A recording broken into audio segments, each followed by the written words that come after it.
Welcome to Manhwa Recaps, spoilers ahead, watch out, and take care. Huge shout out and special thanks to the channel members. The manhwa starts with a man asking if this is how it ends. He's telling everybody he's sorry, and that he was too weak, and that Chris should have been the hero rather than him. A woman tells him not to say that. We learn that he's the hero named Evan. She says that they all did their best, and of course, if Sir Chris, the genius that he is, had only learned swordsmanship a little earlier, he could have surpassed 9 stars and become a 10-star hero. If only that had happened, the two of them together could have been able to stop the end. And Bro's pretty much just the goated of all extra characters, because he's a jack of all trades, but also a master of all. He was able to leave behind the legacy of achievements, and his nickname was the Great Extra. The journey of this Great Extra all started one day when he was 20 years old, back when he had escaped from his clan and dreamed of success. While working in back alleys, he saw someone pointing, and he turned around, only to see that there were flying wyverns, and it was the invasion of the Magic Empire by the Demon King of Carnage, named the Age of Destruction. While everybody was panicking, trying to figure out what they could possibly do to deal with this, he noticed that there was recruiting for a party that would travel with the hero, and that this is a once-in-a-lifetime opportunity for him, and he'll achieve greatness, and when the war is over, he'll enjoy wealth and honor to his heart's content. However, that's not exactly how things panned out, because they failed, and the Dominion of Light ended up falling into the hands of the Demon King of Carnage. We hear Evan saying that if he could make it so, he wishes he could turn back time so that Sir Chris could be selected as a hero. Chris wonders what he means by hero, saying even if he could turn back time, he's not doing this all again, as one life of suffering is enough, and there's no point daydreaming about this at this point anyway, not when this world will soon come to an end. As they're all looking up at the sky, he says that this is really it, and in his next life, not that it exists, but if it does, he hopes that he's born the son of some rich family, and that was his parting thought. And it jumps to some time later. As he's looking down at his hands, he explains that he's actually regressed, and he had been born into the body of a young master of the Magic Empire. He explains that this place is called the Dark Magic Clan. As the name suggests, it is one of the 12 clans that support the Magic Empire. From what he could gather, he regressed 15 years back in time. To reiterate, he's returned to 5 years before the beginning of the Age of Destruction. And here he thought he'd experienced it all in his last life. He never expected to see demon beasts tending to a garden. And on top of all of that, he knows exactly whose body he's in, as his name is Christian von Baron Kazar. We see Chris in his past talking to a fox woman, as she was telling him about a fiend with the middle name of Von. And she explained to him that the house of Count Kazar is a branch family of the Baron County, or the Dark Magic Clan. Chris asked if it was a relatively weaker one, and she says no. While it is a branch family, it is in good standing within the Dark Magic Clan, and not to mention, they are extremely rich. And he doubts that he'll be able to find anyone within the Magic Empire who doesn't know of them, and that they have 2 potential successors. But the eldest of the sons, Christian, is a real bastard among bastards. He always goes around causing trouble, and Count Kazar eventually gave up on him. But this is old news at this point though. Chris asked why, and if he straightened up or something, and she says no. He actually ended up getting murdered by his relatives. Back to reality, Chris is sweating bullets. Then he says that he just wanted to become the son of a regular old rich family, and wonders why he just had to regress here. Why he had to be this person of all people, since he is destined for death. And he starts wondering what he did so wrong, telling himself to think.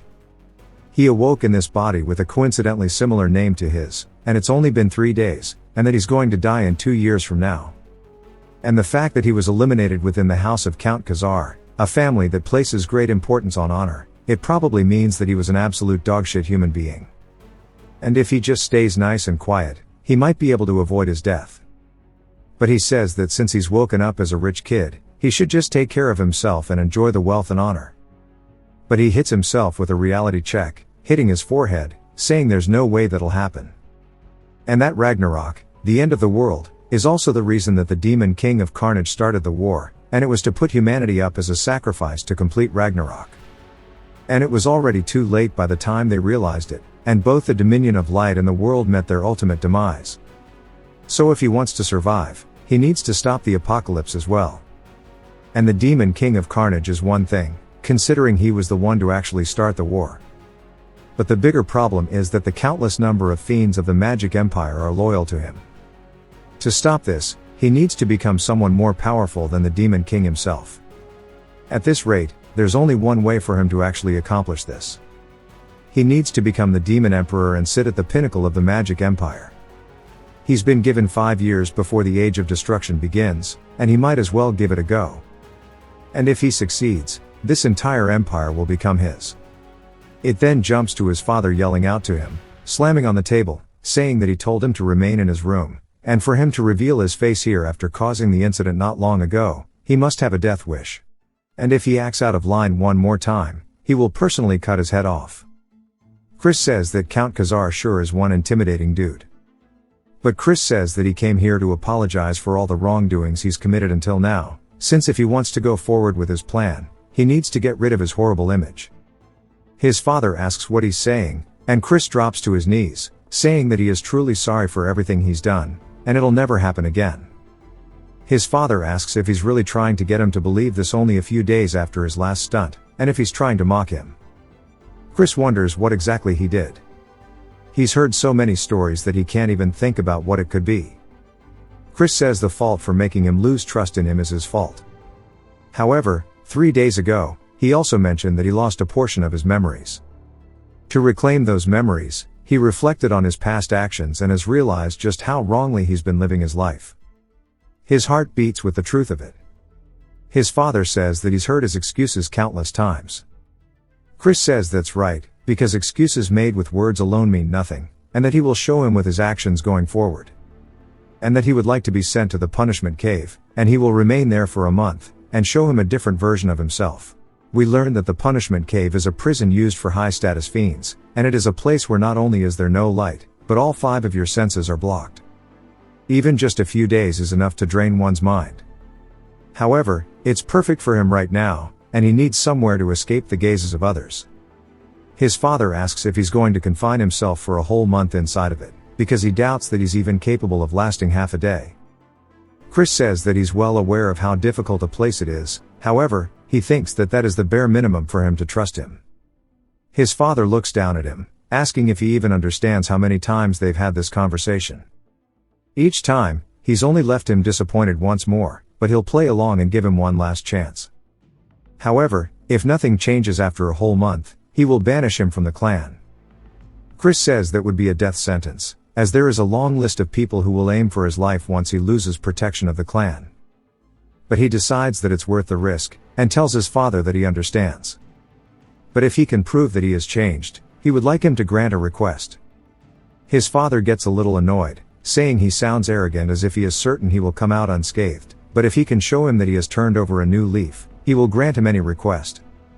Not that he will believe that will ever happen. Sometime later, back in Chris's room, the butler enters, saying the punishment cave has been prepared. His name is Cox, and he is a half-vampire. Chris says that he sees, and as they start walking out of the room down the hallway, all of the maids and butlers are asking if they've heard about how Chris has volunteered to enter the cave, and they wonder what scheme he's pulling. There was an incident where he insulted the young lady of the Poison Magic clan, and that it was an incident that the Count himself had to personally apologize for, and that it's pretty embarrassing having to save face against a rival clan, and they wonder when he's ever going to mature, but they still have their doubts he ever will. They start debating on how long he'll last in the cave, and one of them says 2 days is definitely the max. But Chris smiles as he walks down the hallway, and we see what I assume is his younger brother also eavesdropping. It then jumps to the punishment cave, and Cox tells him that they have arrived.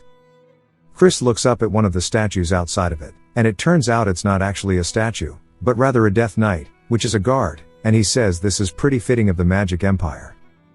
But he doesn't care, as long as it stops people from entering the cave. We then hear his little brother call out to him, and when Chris turns around to see him, he says this is a familiar face. He is his biological younger brother and a model student. His name is Thurn von Baron Khazar, and we see him instantly pull out his rapier, thrusting it towards Chris's throat. He stops just shy, but Chris doesn't even flinch as he looks down into his brother's eyes. Internally he's panicking, saying that scared the hell out of him, and he asks his brother Thurn what business he has with him, as it doesn't look like he's here to wish him farewell. Thurn says that he's sure he knows that he is a disgrace to the family, but if he sullies the honor of the family again, he will kill him himself. He asks if he understands that this is his final warning. Chris says he sees, it must be him who killed Chris in his last life, and he's personally met Thurn before during the Age of Destruction. He was a fiend famous for cursed magic. Chris says that it seems like he was cute while he was a kid, and he seems to have trained diligently at this point too, but he's nothing more than a brat against him who has seen the worst the Age of Destruction had to offer, as he tells his brother to remove it. Thurn asks him what he just said, and Chris says that he understands, so he should get going. Thurn tells him that he's serious, but Chris completely ignores him, entering anyway, leaving it just awkward as hell outside. Thurn starts yelling, asking Cox what the hell was with that attitude, but on the inside, as Chris is walking forward, he looks around, saying that he can't actually see or hear anything. There's only the faintest sensation remaining around his fingertips, and he bets that is on purpose so that prisoners can feel the objects they bring in, or else they might starve to death. An ordinary person would quickly feel mentally drained in such a place, however that's irrelevant to him, as he's experienced worse during his time as a treasure hunter, and blocking off the five senses is something he's wanted, since it will let him see further into himself. Without it, he can't overhaul this broken body. Of course, it also requires a lot of time and luck, but with the medical skills he's suffered to master as the divine doctor, and the bone compression art he modified from the circus, and finally the magic stones of different properties, it is certainly doable.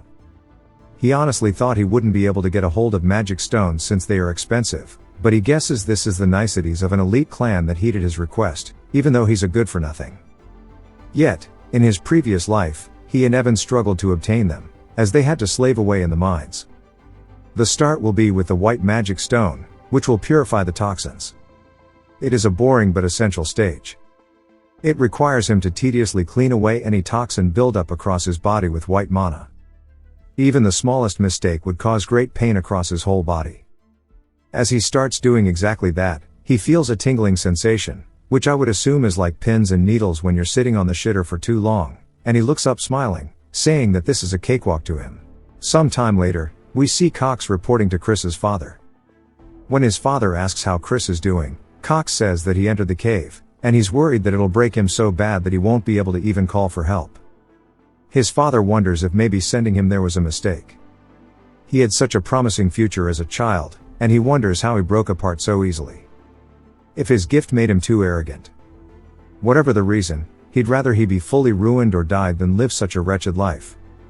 And he's full of conflicting emotions such as anger and sadness. Even though Chris's words seemed very reasonable, he doesn't think he should have expectations. He's already tricked him too many times. He asks Cox if he saw anything strange when he entered. Cox says there was an incident, and his father tells him to report everything in detail. Cox says in truth, the young master took magic stones into the cave with him, including a dream stone that makes one hallucinate, and so they don't know the side effects. So they have to immediately open the cave. We see his father's fist shaking out of frustration, but he tells Cox that they can't, and if that's the case, then just leave him to die because he probably thinks that Chris is wanting to commit the Sudoku. It then jumps to a whole month later, as he's standing before the punishment cave. Chris's father says he must be a wreck by now, as the door slowly opens. His father is completely taken aback by the shine he is seeing, and Chris says he's been waiting for him to finally show up. He asks his father if he's surprised, and he told him that he promised that he would return as a changed man. His father starts to tear up, saying those are eyes he hasn't shown him since his childhood, and his father says this means he's actually endured it. Chris laughs, asking if that's a compliment, and his father tells him not to get on his high horse from something this minor, as he doesn't trust him still. Chris says that just means he has to work harder, and he must think that he barely endured the cave, but that's not the case. Chris was so busy training that he had no time to be bored. Firstly, he made himself the optimal body so he could master swordplay, and thanks to the white mana stone, each and every cell in his body was basically bursting with life. Furthermore, the Dreamstone was a game changer. Cox asks if he was really going to take that into the punishment chamber, and Chris says that he's glad he was stubborn about it. Thanks to the hallucinations, he drastically reduced the time it took for his metamorphosis, and on top of that, he created 2 cores. He shows that he's actually a genius, as he uses a 1-star spell called Light, and he used his darkness core to hide his light core, and the fiends would make a giant fuss if they discovered it, which is why his father doesn't actually think it's that impressive. Things in there would have been great, but of course, that is not all. As he sensed something, one of the stones flew up towards him, and when he got a closer look at it, he says that the dream stone is just a mess, and that someone was hoping to get him high off of it and break him down, but he willingly accepted it and took it head on, and he used it as a sacrifice for his leap forward. He tells his father that since he kept his promise, he wants to make a request. His father tells him to speak, and Chris says that he wants to use the Black Swamp Knights training ground, but his father says that a good-for-nothing like Chris has no place to be there, as they are one of the 3 orders of knights supporting the Dark Magic clan, and he must know that only the most elite knights may display their skills there. Chris says he's only asking to borrow the training ground, and he believes watching the bravery of the Black Swamp Knights would be a good influence on him, as he doesn't plan to actually join their order. His father thinks about it for a second before telling him okay, but to heed his warning, and he should not behave disgracefully before the knights. Chris says there's also one other thing he wanted to request, which surprises his father. It then jumps to the training ground, and all of the trainees are glancing over, seeing Chris stripped out. They start blatantly badmouthing him, and Chris says it must be because they are in the Magic Empire, where strength is more important than status, but there's one reason he came here specifically. We learn that his other request was about going to the library, and his father says he needed to get the Deputy Commander Melon's letter of recommendation. It's where all of House of Count Khazar's dark magic grimoires are stored. In order to learn dark magic, you must gain access. Chris says he understands, and asks why he had a condition when he's still a member of the clan. His father tells him that he must have forgotten how he tried to sell the advanced grimoires on the black market. Chris wonders just what kind of life he lived before he took over it, and that he truly is a worthless piece of shit. But Chris says that the most important priority right now is getting the deputy commander's recognition. He then looks up to spot Thurn and a lot of trainees surrounding him, as Thurn tells him that this isn't a place someone like himself can walk into. Chris says this is pretty troublesome, but smiles, saying that he actually thinks this is going to be a perfect opportunity. Thurn then tells him once more that this is his final warning and to go back, and he assumes that he doesn't want to throw away the life he so narrowly saved in the punishment cave. Chris sighs, asking Thurn if he can really stand by those words, as father is the one who allowed him to enter the training grounds. Thurn looks surprised by this, and we hear somebody else say that she respects the Count's orders. But she knows he's not very trustworthy, and we introduce Melon, the deputy commander of the Knights. Based off her dark energy, she's at least a 4-star, and it seems like they intend to scare him off from the start, but he is used to threats like this. He bows, greeting her, and she's just surprised that he withstood her dark energy. He says that seeing as the deputy commander is stepping in, there's no helping it, and he'll prove that he is qualified to use this training ground. She asks how exactly he plans to do that, and he says that he'll fight against one of the fiends here and win. She tells him that his jokes have gone too far, but he says that he's not saying it as a joke. Instead, he would like to request that she refrains from using dark energy. Since surely she knows due to his debauched lifestyle, his capacity for dark energy is far from what it might have been, and he'd prefer an unarmed duel if possible. Melon thinks to herself that even if it's just for a duel, they can't have the heir getting hurt, and this is pretty troublesome. She asks if he really thinks he'll stand a chance in an unarmed duel. Chris says that they'll have to see about it, and he wonders who he should pick as his opponent. He then snaps his fingers and says that Thurn will probably make do. Thurn starts to get pissed by this, and Melon says that he should find a more suitable opponent, as Thurn's level is a 2-star. Chris explains that a 2-star is a level no ordinary 13-year-old can reach. If you don't possess the raw talent for it, it doesn't matter if you're 13 or 23, you won't even scratch the surface of the level of power. But of course, Chris is also not an ordinary bastard. He says that if he's going to prove himself either way, he should fight someone stronger than him. He thinks fighting Thurn would be for the best, and he asks Thurn what he thinks, saying surely he's not scared of his brother. Thurn looks pissed, saying that he accepts the duel. We then see all of them surrounding them, and they tell Thurn to take the opportunity to destroy Chris. And if he doesn't do it properly, they'll have special training today. Chris asks Melon how they're meant to decide the winner, or if they just go until the opponent surrenders. Melon says that this is pretty insolent, and he doesn't even know his place, but they should just go until one side is incapacitated. But she really thinks it would be a good idea for Thurn to cripple him by taking a leg or two. Chris asks Thurn if he heard the rules, asking what he's going to do, since he's going to be in for a serious ass whooping. Thurn starts to get pissed by his taunts, saying that he'll make sure he never runs his mouth. But while he's distracted, Chris smacks the absolute piss out of him, which completely catches Thurn off guard. Chris asks what's the matter, saying that the fight's already begun. Thurn looks back up towards him, and swings, telling him to shut up. Chris explains that this is practically cheating. As a fiend who hasn't even reached 1 star yet, he doesn't stand a chance against someone with dark energy. But in a barehanded duel, he fought on countless battlefields in his past life, so it's not really a big deal, as he knees Thurn right in the stomach.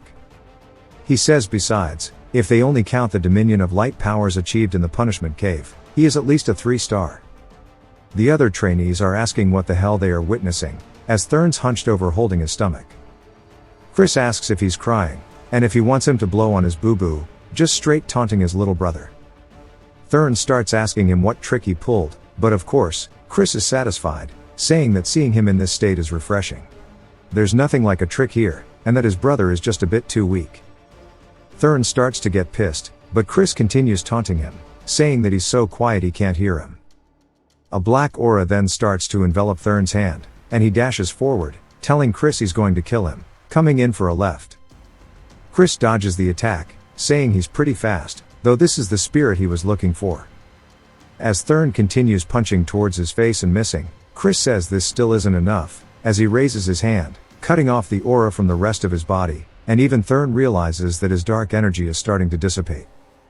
Chris hits him with an uppercut, saying that fighting is all about instinct. As Thurn's eyes go white, and he falls to the floor, the rest all look surprised, and they start wondering if maybe Thurn let his guard down, saying that maybe he withdrew his dark energy because he was worried he would hurt Chris. Otherwise it wouldn't make any sense. But Melon seems to have a better understanding, as she's genuinely surprised. Chris says with this, surely he's proven he's qualified, and Melon says yes. Chris thanks her, and puts on a calm demeanor, but in reality, he's just hella glad that it worked, saying that now he's going to devour everything, swordsman and magic alike. It then jumps back to the house, and Chris explains that he has reached 1 star in dark magic. Since he's still not fully accustomed to handling dark energy, and there was a lot of residue left over by Christian, it took longer than he expected. As for wielding the power of light at the same time, he'll need to raise his level further for that to be possible. He rings the little bell, only for a woman to slowly appear in his room, asking if he called for her, and we are introduced to Mary, his assigned maid. He says he can't believe they are using a high-level evil spirit, a banshee, as a maid, and admittedly though, it was due to Christian's constant troublemaking that they couldn't. He says he'll definitely replace her later, and he tells her to just give him some juice, as he'll drink it and then leave to train. She asks if she should prepare it with human blood, but he tells her just to make it with strawberries. She tells him that blood juice tastes super good though, and he tells her that he wants strawberries. She continues, and they have a little bit of banter back and forth. Sometime later, as Chris is heading out somewhere, we hear Cox yelling out to him, asking if he's going to train even though it's so early, and then he worries he is just pushing himself. Of course, he's pleased and proud that he's so diligent, as he believed in him even when everybody else didn't. Chris says to get low to this guy, and then starts to release some killing intent, saying that he never asked him to believe in him, and asks who he is to decide whether he should believe in him in the first place or not. Cox is startled and then apologizes for overstepping his boundaries, and then tells him to have a good training session. As Cox leaves, Chris says that there's something really fishy about this dude. At the training grounds now, Chris says that everybody here has way more docile eyes than before, and that now that their guard is down, he wants to try to win them over little by little. We see some bird dude watching Chris swing his sword, and he walks away towards a tent and goes to inform the deputy commander, Melon, that Chris has showed up again at the training grounds today. Melon just wonders what the hell he is planning, and what that duel was about back then. Thurn's movements were definitely impressive, but to think he would dispel his dark energy at that precise moment, she wonders if he saw through the flow of battle, and if that's the case, then he might have the talent to surpass Lord Eshad de Baron, the direct head of the main family. But she decides that's probably not the case, as he's still just a bastard. Also, he has already lost his dark energy through his horrible lifestyle, and it's impossible for him to close that gap now.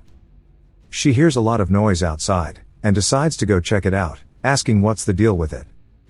One of the men tells her that Chris seems to have had a small conflict with a squire. The other trainees wonder what happened, saying that Cannon is a 1-star fiend, and they wonder if maybe Chris also reached 1 star.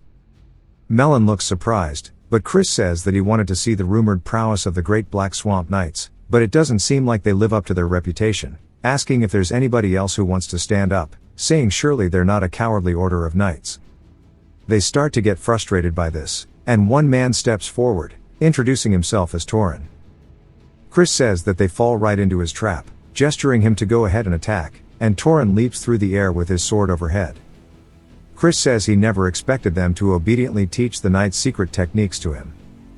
Since that's the case, he has no choice but to steal it this way.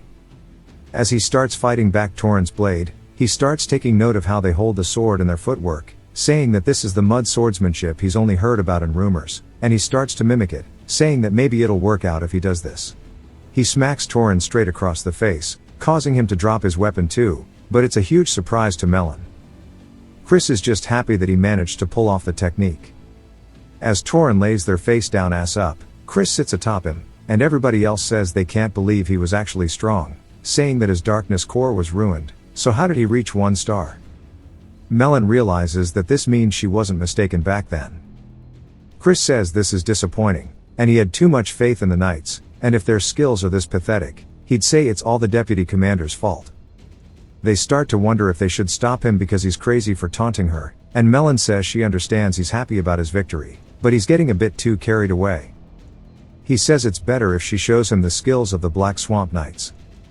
She draws one of the trainees' swords, swings it very forcibly right beside Chris, sending up tons of dust, completely shattering the ground beside him.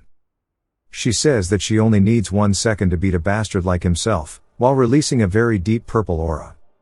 Chris asks if she's really planning on fighting against someone like him with her full power, and that they should only use dark energy up to the 1-star level, and prohibit dark magic, as well as using only wooden weapons. She starts to exchange her blades, saying that 1 star is more than enough, and she'll break both of his legs with just half of that. He says if that's the case, he'll put both of his legs on the line, asking what she's willing to risk. She says that anything's fine, because he won't be walking away from here today, as she dashes forward. He blocks her attack with the sword, but it is definitely heavy, as we see him starting to get pushed back. She continues swinging all over, but he is managing to keep up by blocking and parrying. Even the other trainees notice this, saying that he's held up for a while, considering he's up against Melon. But they say that it must be because her main weapon is the greatsword, but we see she's frustrated, saying that for some reason her attacks are not reaching him. Even though he's a weakling through and through, he shouldn't be any match for her. She says that when he fought Thurn, and the fight just now with Torin, this happened as well. Chris says that it seems things aren't going her way, which makes her even more pissed.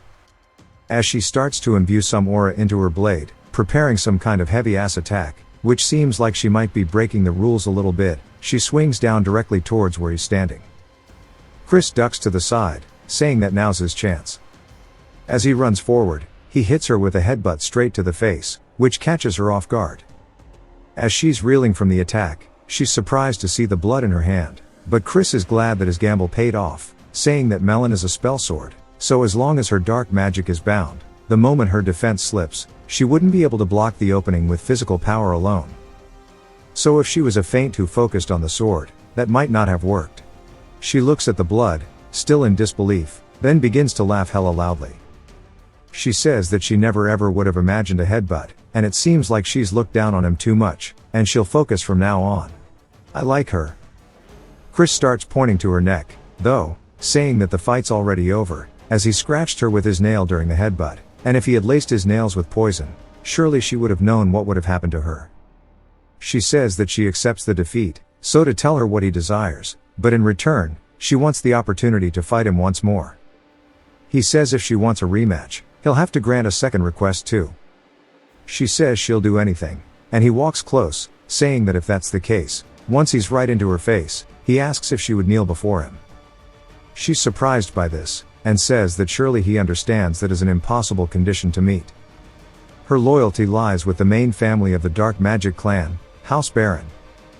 He says of course he knows that she is here on an excursion from the main family, However, all of this itself would be resolved if he were to become the young lord of the clan. She's surprised by this, and tells him that's utter nonsense, as the 5 young lords whose succession rights have been recognized are all from the direct descendants of the main family. He says there's no rule that says a branch family member can't become a young lord, but about her second duel request, asking if she would like to do it a month from now. He says about the next time, they won't limit themselves, and she says that he'll have no chance of defeating her. He says that who knows, as few things are truly impossible in this world. She sits there just staring at him, still with blood on her face. He bows, saying that he'll see her in a month, and on that day he'll make her realize who her loyalty should truly lie with. It then jumps to him handing his letter of recommendation to his father, saying that the fiend's fundamentals are lackluster, and they'll need to focus more on their training. We then get a flashback to Melon talking to his father, saying that Chris is a genius.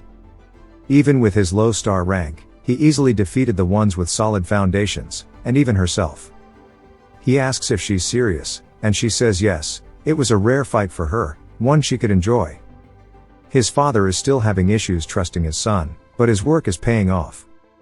Chris asks if there's something on his face, but his father says it's nothing, but as promised, he'll grant him the key to the library.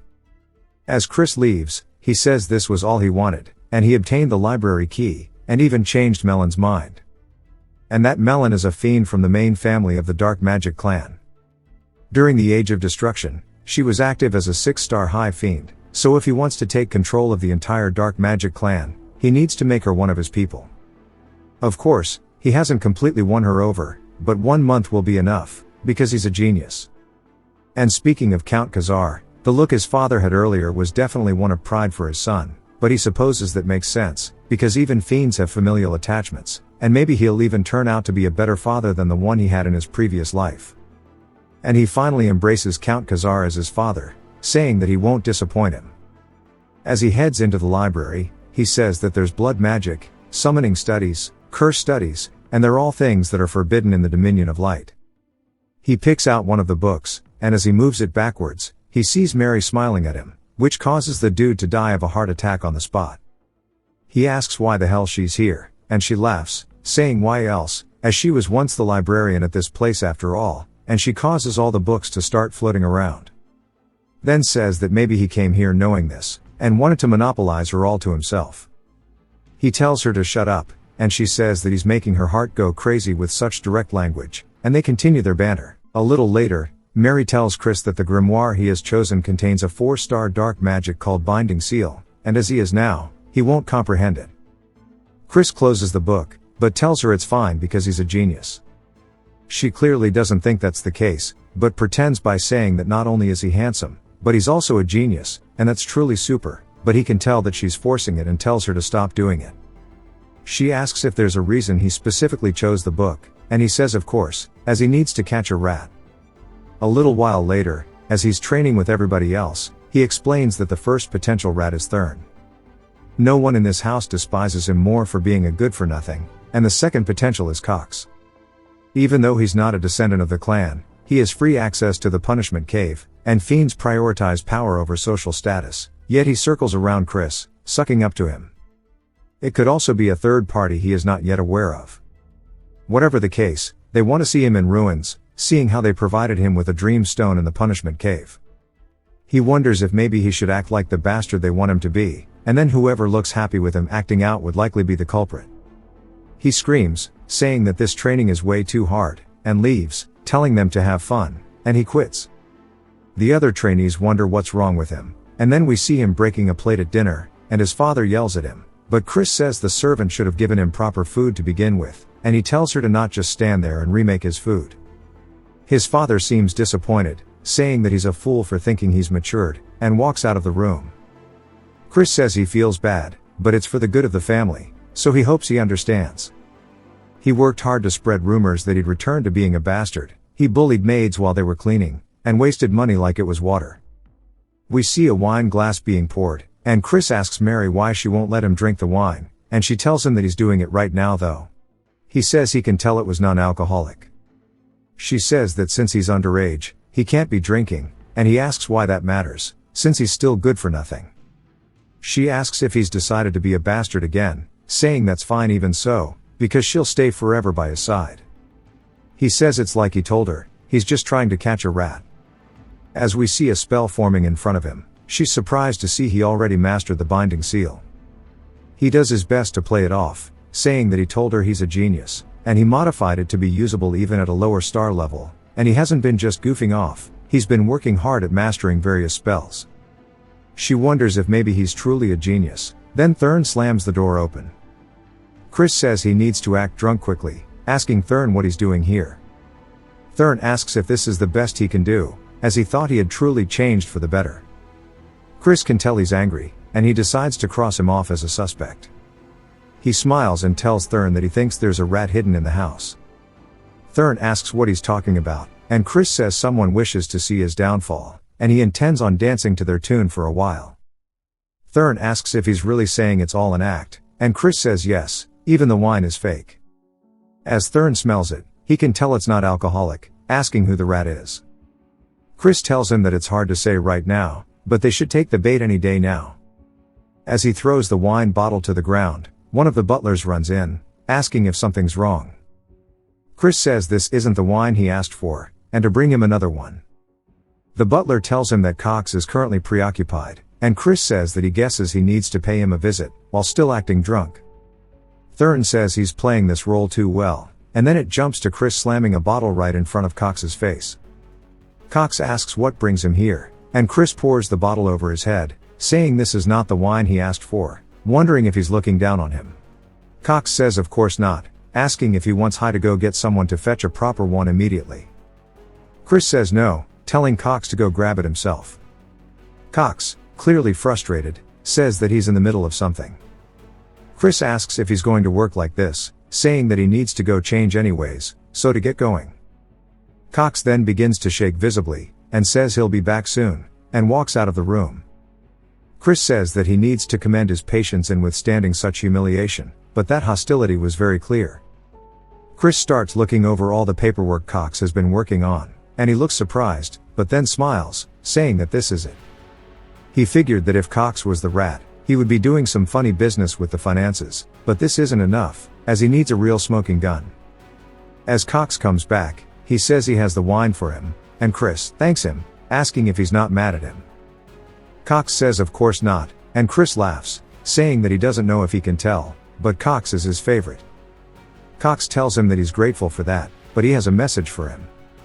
As his friends wish to meet him in secret at the usual place, Chris asks what he's talking about, and Cox says although he would prefer him not to associate with them, it is not his place to be judging his friends. Chris says that he guesses he'll meet them then, and Cox tells him to do as he wishes, but he can't help but smile a little bit, saying that things are going better than he expected them to. It then jumps to a whole table of food. And we hear someone telling Chris that they've heard rumors that he's changed recently. But there's still no way that he's the best among them. Chris glances to his side, seeing a young woman. Saying that getting a girl this young to pour drinks sure does cement them as trash. Lardass tells him to have a drink. And as Chris raises it to his mouth, he senses something and throws it, hitting Lardass straight in the face. Which causes him to panic and cough. He asks Chris what he thinks he's doing. Chris says he knows he tainted the alcohol. From the way he reacted, it looked like he knew there was something in it. Chris then raises his hand, starting to form a magic spell, and puts it straight to the girl's forehead. And as it begins to glow, she slumps over, unconscious. His friends ask if he really knows how to use dark magic. Chris says he doesn't think now is the time for them to be surprised by that. He grabs Lardass and Pompadour by their heads, slamming them straight into the table. But not just once, he does it over and over. Lardass asks why he's doing this, trying to calm him down. Chris says if he still doesn't know what he did wrong after getting hit like that, they can die here and now, as he pulls out a knife. A little later, we see them tied up, and Pompadour has even pissed his pants, begging that he be spared. As they were only ordered to feed him the drug and frame him after they killed the girl.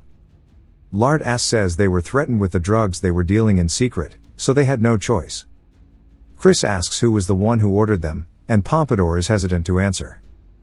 Chris then moves the knife closer to the man's crotch, asking if he wants to have it cut off. They immediately say it's Cox, and they'll do anything to spare their life. Chris asks if they really mean that, and they both say they swear on it. Chris says he can't hear them, they yell it even louder. He says that he'll take their word for that. As he begins to cast another magic spell, it starts flying into their foreheads, and he tells them to listen to what he tells them and carry it out properly. They both fall unconscious onto the floor, Pompadour even foaming out the mouth. A little later, Cox runs into Chris's father's office, saying there's a problem. When he asks what it is, Cox says that the young master has committed murder. It seems he got drunk at night and killed the one who was giving him drinks and threw their body into the river. It seems they won't be able to overlook this one so easily, asking him what they should do. Chris's father tells Cox to bring him to the Fiend Court, as he invokes his immediate trial authority. Cox smiles, thinking that his plan is going perfectly. At the court, we see Chris standing trial, and he tells his father that he's innocent. His father asks if he really plans to lie, as there are witnesses. Chris asks how that could be the case when it never happened, and that he thinks there's just been a misunderstanding. As the young woman enters the room, he says that this is the dead servant herself. Lard Ass and Pompadour look genuinely surprised by this. She says that Chris took her home after she woke up from falling unconscious, and he even gave her money to help her pay her rent. But Pompadour and Lard Ass are the evil ones, and they put drugs in Chris's drink. His father asks what's going on here, and Chris decides that it's time to get this show on the road and begins activating his magic.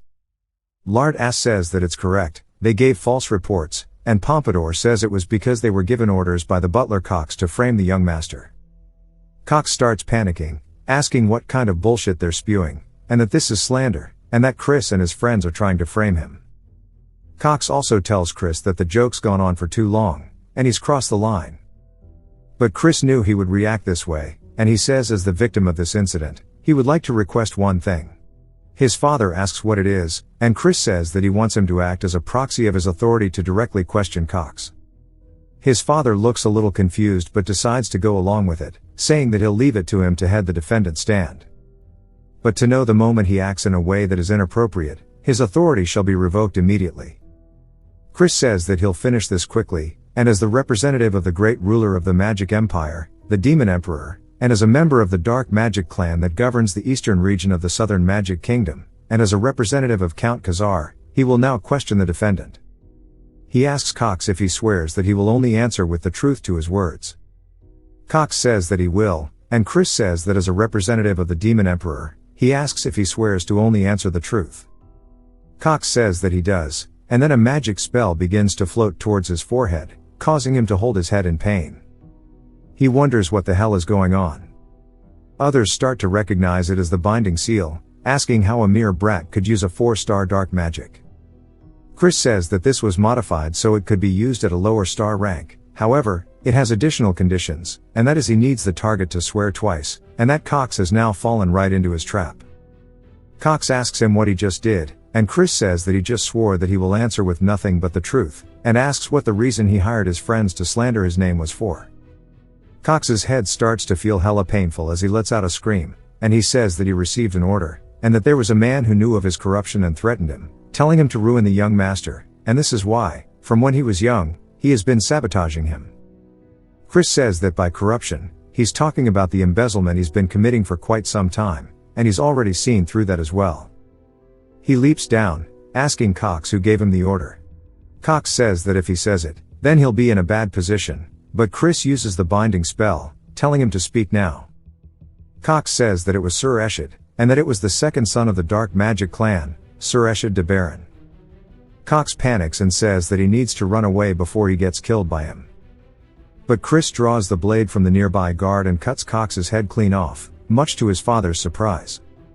Chris says that by the borrowed authority from the Count, he has punished the sinner, as Cox's corpse lays there on the floor. His father asks why this was the decision he came to, and Chris says that had they left Cox alive, the main family would have fabricated evidence and covered up his incident, and they cannot be indulgent with them. Furthermore, he intends to ensure that everyone remembers the truth of it, and that Eshid tried to sabotage him. His father looks a bit anxious, and then snaps his fingers, telling him to follow him as he opens up some kind of gateway behind him. Chris enters, asking where they are. His father says that this is a secret training ground, as there are too many eyes in the courtroom. His father then says, about what he said just now, asking if he means to say that Eshit will cause more trouble as a result of the succession conflict. Because a family's power and authority is directly tied to the successor they support, he tells him his decision was correct, but he feels that he may have acted hastily. However, with things as they stand now, they will have to support the first young lady. The first young lord isn't an option because he is a crazed, bloodthirsty lunatic. Chris says there is also another option, which is for he himself to become the successor. His father says that's nonsense, but Chris says that someone from a branch family can be recognized as a successor if they possess the necessary ability. His father says that's just a role by name alone, and it is not enforced. Chris says that he doesn't really know about that, because why else would Eshit try to sabotage him? His father says that he may have been more talented than Eshit in his childhood, but he's been lagging quite far behind him now. Chris says that he'll make quick work of catching up, but to do that he needs his help. He wants his father to use his authority to recommend that he participate in the Sacred Dark Rite 2 months from now.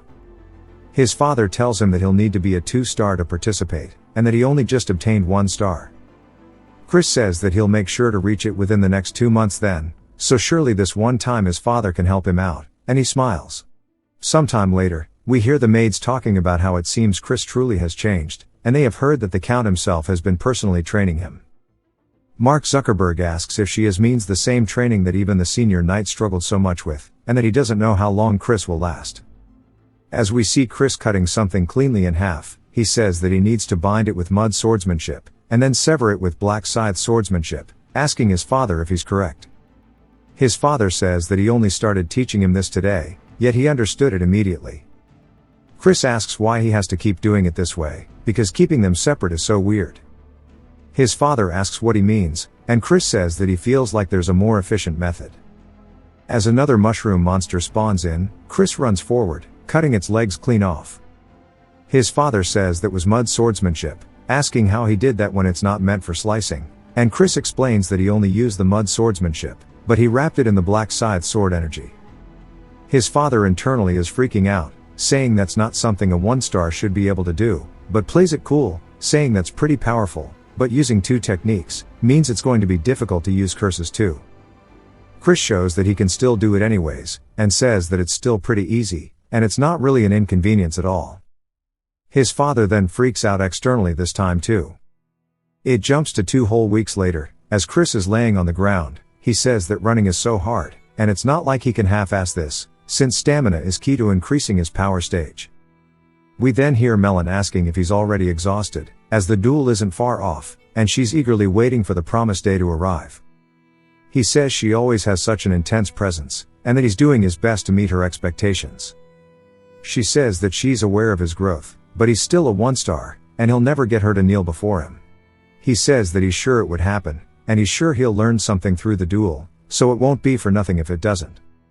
She laughs, saying that he's still full of energy, and she hopes he fights past his limits and entertains her. He says that she is currently an upper 4-star. We learn that in a single stage, there are 3 separate tiers: lower, middle, and upper. As an upper 1-star, he is way below her level. However, he comes from a rich family, which means that he's a wallet warrior. As he enters his room, he asks Mary if she's finished packing his bag for the outing, and she says of course, and that since it's their first outing together, she made sure to dress to impress. He says that he never said that she was coming with him, though, and she laughs, saying that he must be worried, and she's gonna get a heat stroke from this, and that he shouldn't care because it's her pleasure to serve him. He asks how a banshee is meant to get a heat stroke in the first place. He recalls asking his father if he could change to a human attendant, and his father says he cannot, since he made a contract with Mary, and that a high-ranked banshee cannot be managed without a contract. And he asks his father if he could even tell him how to avoid the contract then, and he says that it's going to be him sharing a very deep kiss with Mary, and Chris says that he can't believe Christian did this in the first place. He tells Mary that she can't come with him, as he's headed to a place with lots of people. She looks so sad, saying that she was looking forward to going out, and he says that it's just her spiritual energy might injure people. She keeps the puppy dog eyes, saying that she's been stuck in here for decades now, and bro can't believe that she's this sad about it, and folds into zero pressure, saying that she can come along, but she just shouldn't show up around others. She says that he truly is the best, being all excited, and he tells her just to follow him. She asks where they are going, and he says that it's somewhere he can make a profit. She reminds him that he already has a lot of money, and he starts dropping his coins on the ground, and he tells her to stop doing that. She says if he's not going for money, then maybe he's going for land ownership. He says that's wrong too.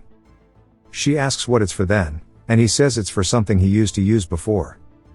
We see Thurn in the carriage, saying that he's late, and Chris asks what he's doing here. Thurn says that he's here to watch over him in case he begins to behave like a bastard again. Chris tells him not to worry about it, as he's merely on his way to go gambling and nothing more. He says they're fiends, so it's a given that they're close to alcohol and gambling is something even the Demon Emperor recommends, and there's a reason that's legal.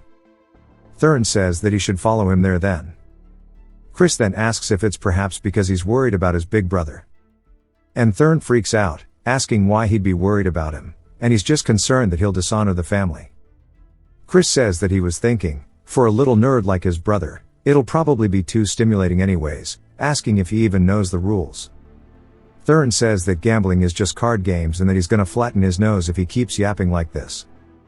Chris says that sounds so scary, and he hits the Yu-Gi-Oh meme, saying that he's gonna show him that he's a pushover today. They finally make it to where they're going, and it's just a big grand building. Even Mary looks super duper impressed, and Thurn says that he didn't know a building could look like this. Mary says that her heart is starting to flutter. And Chris tells them to stop acting like country bumpkins and to put this on, as he hands a mask to Thurn. He tells Mary that she needs to hide so people can't see her, and he also wants to whisper something to her. He starts doing so as she listens, and she says that she'll go do as she's ordered and disappears. Thurn asks where he sent her, and Chris says that he shouldn't worry about it and they should go in already. As they enter the area, people start to look over towards them as they walk by their tables. Some of the gamblers say they can't believe people so young would enter the lion's den on their own. Chris says that he wants to make a bet with Thurn on who will make more money in an hour, and if he wins he'll call him older brother for a month. Thurn asks if he's serious, and Chris says yes, but if he loses he'll have to call him the Honorable King Emperor Majesty brother. Thurn can't believe he said that shit with a straight face, and Chris says that there's no need to do it, if he's scared, and offers him some money. Thurn instantly yoinks it, saying that there's no way he'd be scared about this and that he's going to be going first and show him how easy this is. Sometime later at a table, a man's saying that it's Chris's victory, and for being young, he plays quite well, and he's sure that he's going to earn a lot. Chris says that when you're first starting out, they let you win a reasonable amount. By instigating the overconfident player, they aim for the moment their prey bet's too big, and he knows exactly how these common works.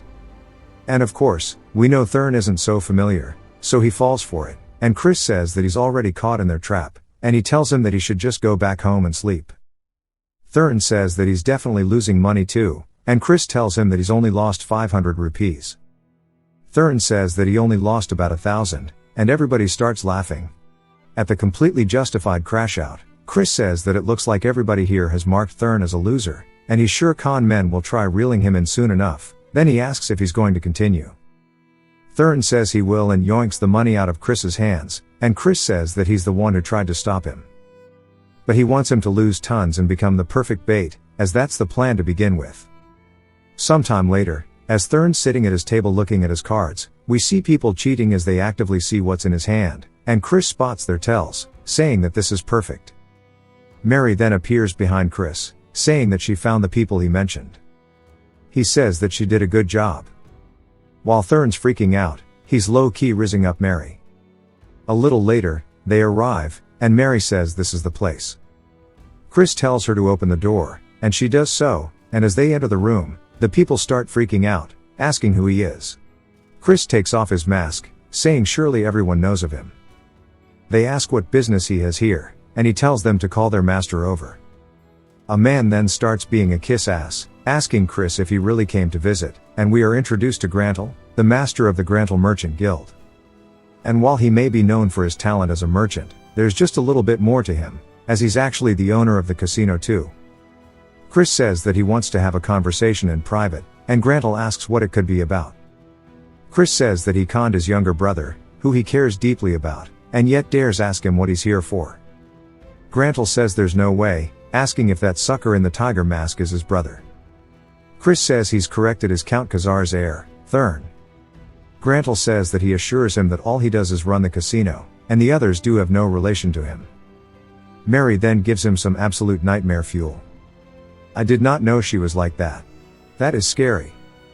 Grantle immediately apologizes, saying that had he known he was the son of the Count, he never would have done it, and to please show mercy. Chris says surely these aren't empty words. Grantle says of course not. He shall compensate him, asking how much he wants. Chris says he wants 1,000,000 rupees, which surprises Grantle because there's no way they have that much money on hand to do it. Chris says that 200,000 would be enough, and Grantle asks if that's really all it'll take. Chris says there's something else he'll also need to give him too, and Grantle asks what it is. A little later, we see him looking at brand new equipment, and Mary says that she didn't think he would use the 200,000 rupees to purchase gear, and that truly is a super scheme. If you haven't noticed it yet, she has this thing where she loves the word super. But of course, Chris loves the glaze, so he is enjoying it. Mary says that the sword that he got is a bit strange, and we learn that it's called Grenade, and she knows that's the holy sword that a past hero obtained by offering up his soul, and she heard that many fiends want it because it's something that the hero used after his fall. But now it's all rusty. Chris tells her that it's okay because it's part of the plan and hands her a necklace, telling her to take it. He saw her staring at it before, and to just treat it as a gift.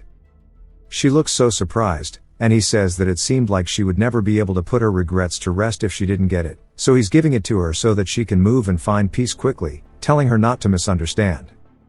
She says that before she died and even after she did, this was her first time receiving a gift, and she thanks him. Before he gets caught up in the feels, he tells her they should hurry home, and she gives him such an absolutely warm smile. She says that she shall put her whole heart into it as thanks, and from now on she shall make it for him, and that from now on she shall make him blood juice that's even tastier than before. As they walk home, he says that he doesn't want to drink something like that, and they continue bantering. She says that surely he knew that the strawberry juice he's been drinking all this time was blood, and he tells her to stop joking. Chris then says to wait a moment, because he feels like he's forgetting something. Of course, he's talking about Thurn, that he left at the casino. It then jumps to the next day as we hear Thurn yelling out to Chris. Chris wakes up wondering what's going on, and Thurn asks why he abandoned him. Chris thought he forgot something the other day, and Thurn tells him that he was nearly sold off as a debt slave because of him, and that he was lucky someone recognized him. Chris apologizes, but says that it was probably Grantle who helped him out. Though he's addressing him all wrong, since he lost the bet, he needs to keep his end of the promise. And to go ahead and say the words. Thurn looks mortified and squeezes the hell out of the pillow, but slowly starts to say the word esteemed over and over. Chris says that he doesn't know what he's trying to say, and Thurn yells it while ripping the pillow open, calling him the esteemed King Emperor Majesty brother.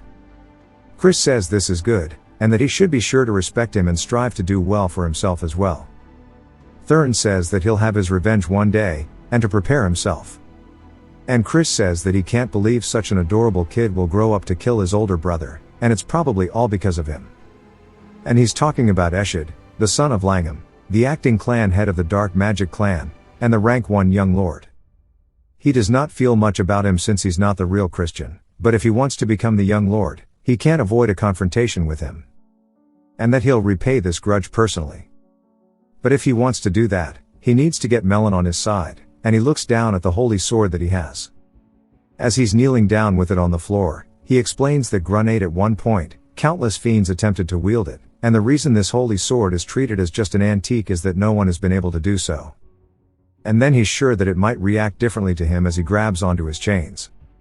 It starts to release a very holy energy that zaps his hand away. Chris looks down at his hand, saying that this is to be expected since it's an artifact created to use the holy power of light. But in the end, it's still just a weapon, and he'll be able to use it if he can just analyze the mechanism that's making it reject the dark energy. As he starts hammering away at it over and over, it begins zapping the hammer with every strike, slowly shattering it upon contact after a bit. Chris asks Grenade if it hurts, and pulls out hammer after hammer, telling it to submit already because he's going to hit it all night. I feel bad for the poor sword. A few days later, at the secret training grounds, we see his father asking if he's done his preparations.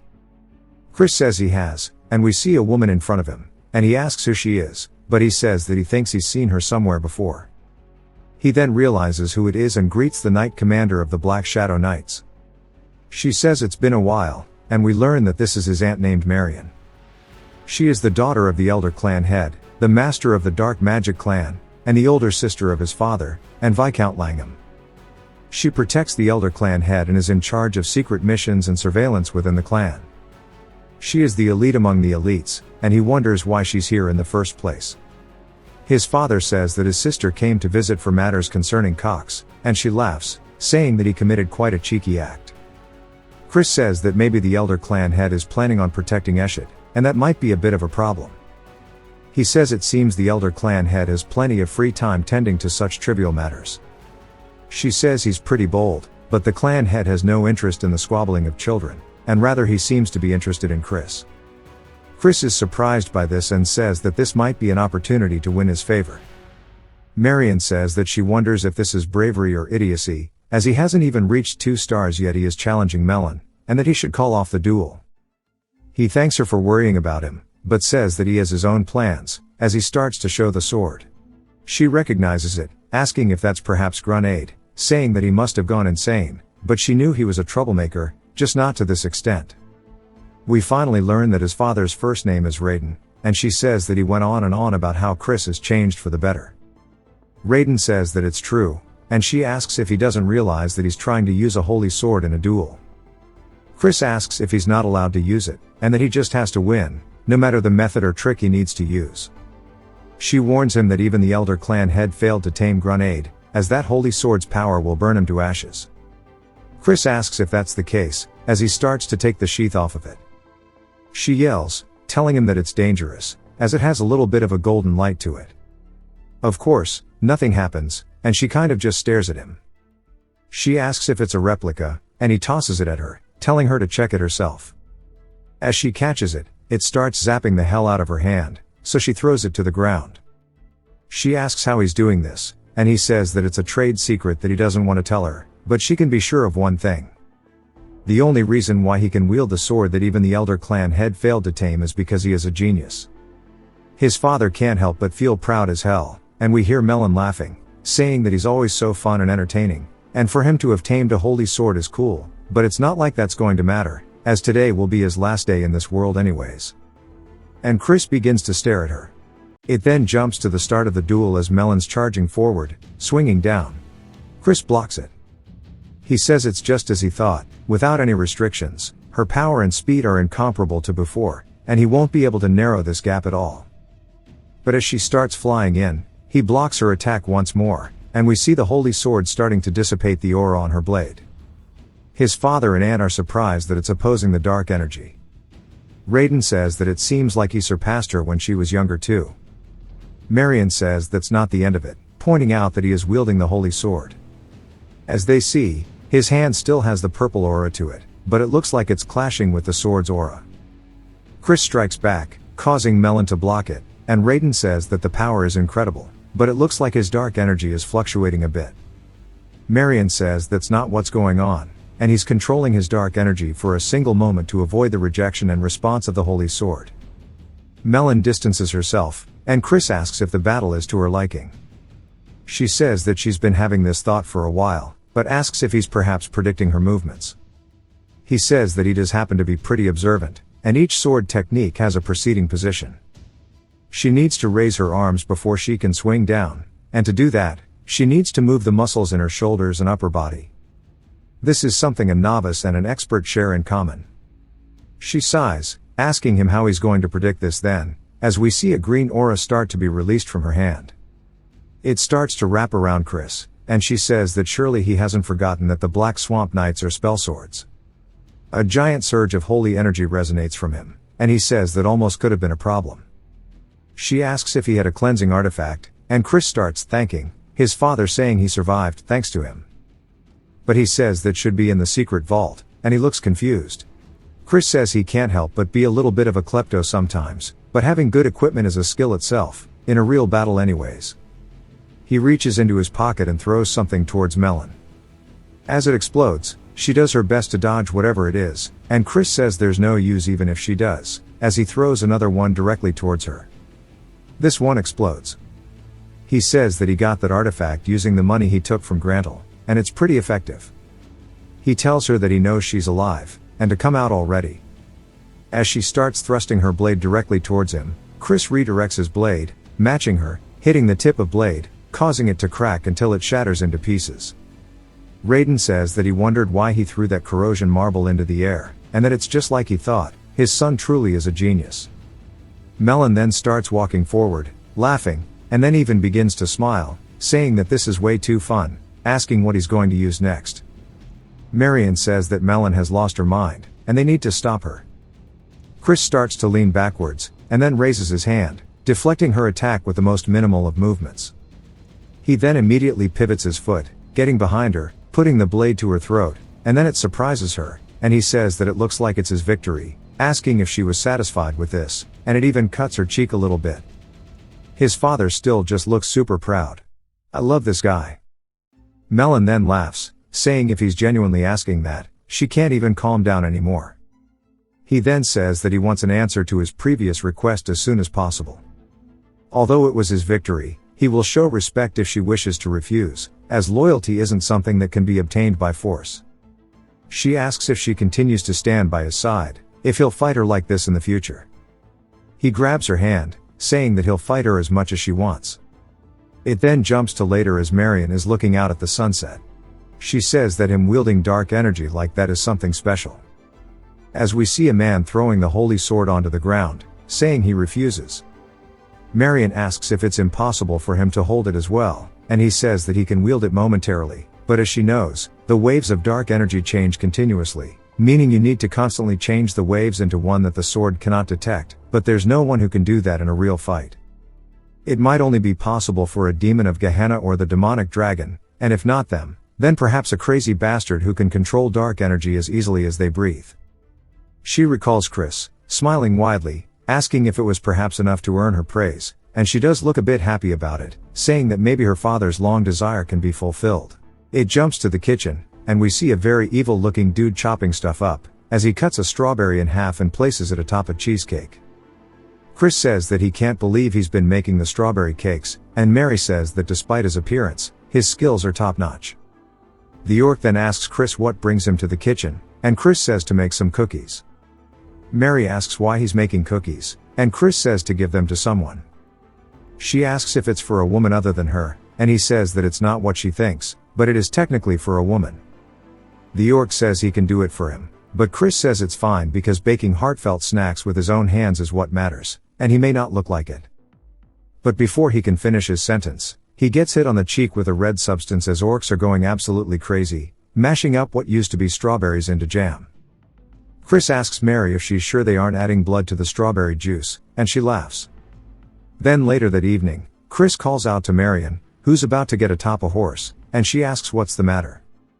He says that he heard she was leaving and came to say goodbye. She says that she appreciates it, and he must be tired from the duel yesterday. He says not at all, but he also has a little gift for her. She sees all the cookies and begins to blush, saying that he didn't have to prepare a gift. He says he's happy to see her again and couldn't help but prepare something. Right then, he remembers yesterday when Chris was asking him if there's any particular food that Marion enjoys, and he says that he sure doesn't know how to win someone over. Chris tells her to try a bite because he baked them himself. She asks if he really made these and starts munching away and realizes that this shit is actually gas. She tells him it's very tasty, and he says that he's glad she likes them, and she says that she must give him something in return for this fine gift, asking if there's anything he wishes for. He says that he wants her to become his true aunt from now on. She says since they're already related by blood, he's sure there's a deeper meaning behind his words. She asks if he just wants to have her support in the upcoming succession conflict. She sighs but says unfortunately, she cannot grant him that request. As he may know, adults from the main family must be impartial towards the candidates, as that is the rule. He says he was merely making a genuine request, as he wishes to become closer with his aunt. She asks if he really has no other intentions, and he says of course, if she cherishes him and secretly offers to help, there's no way he'd be able to refuse it. She laughs, starting to eat cookies, saying that she does not dislike his honesty, but since her nephew bakes such delicious cookies and gifts them to her, she can't help but cherish him. He thanks her, and she asks if she can have more cookies next time. Raiden sits there tearing up since he finds it so wholesome. Chris says that if she makes him sad, he might soar and be unable to recreate this taste, saying surely she understands what he means. She sighs and looks happy, and asks what he thinks about joining the Black Shadow Knights. He goes to explain it and says something to her. But she cuts him off. She says that he was exceptional in the duel against Melon, and he may even be a greater prodigy than the Elder Clan head. However, his rivals won't be easy opponents, and she's worried that he may wither away before his talent has a chance to bloom. He says if he fails to climb up and over the mountains in this way, he wouldn't mind dying. She looks surprised by this, and he says that he appreciates her concern, but he does not think that he will lose. Again, she's amused by his confidence and says that for some reason, if it's this child, she'll believe him. She says that she cannot stop him from walking down this path, however, she wants to offer him a piece of advice. She tells him to be wary of the first young lady. Raiden asks why he should be wary of Julianne and not Eshid, as she is the most gentle of the 5 young lords. Marion says that he will soon come to understand why, and Chris thanks her, saying that he'll keep it in mind. She smiles, saying that she'll see him next time, and rides off. It jumps to Chris laying down in bed thinking about something. He says that both his father and aunt are powerful, as they've reached 6-star after all, but he still didn't hear much about them during the Great War. And he wonders just how many powerful combatants there are in the Magic Empire, as there must be enough to overwhelm the Dominion of Light at the very least, but he doesn't want to repeat the past this time around, so he must get stronger faster. We get a whole 1-month time skip, and Chris asks his father if he called for him. His father says yes, as there's something he meant to tell him, but then is surprised by something, asking Chris if he's actually reached 2 stars already. His father says to achieve such a growth in only a month is crazy. Chris says that he doesn't know why he's surprised, as he promised him. And asks what he wanted to talk about, to call him here alone at this hour. His father says that he got word from the main family. He submitted both him and Thurn as candidates for the Sacred Dark Rite, but they only approved Thurn.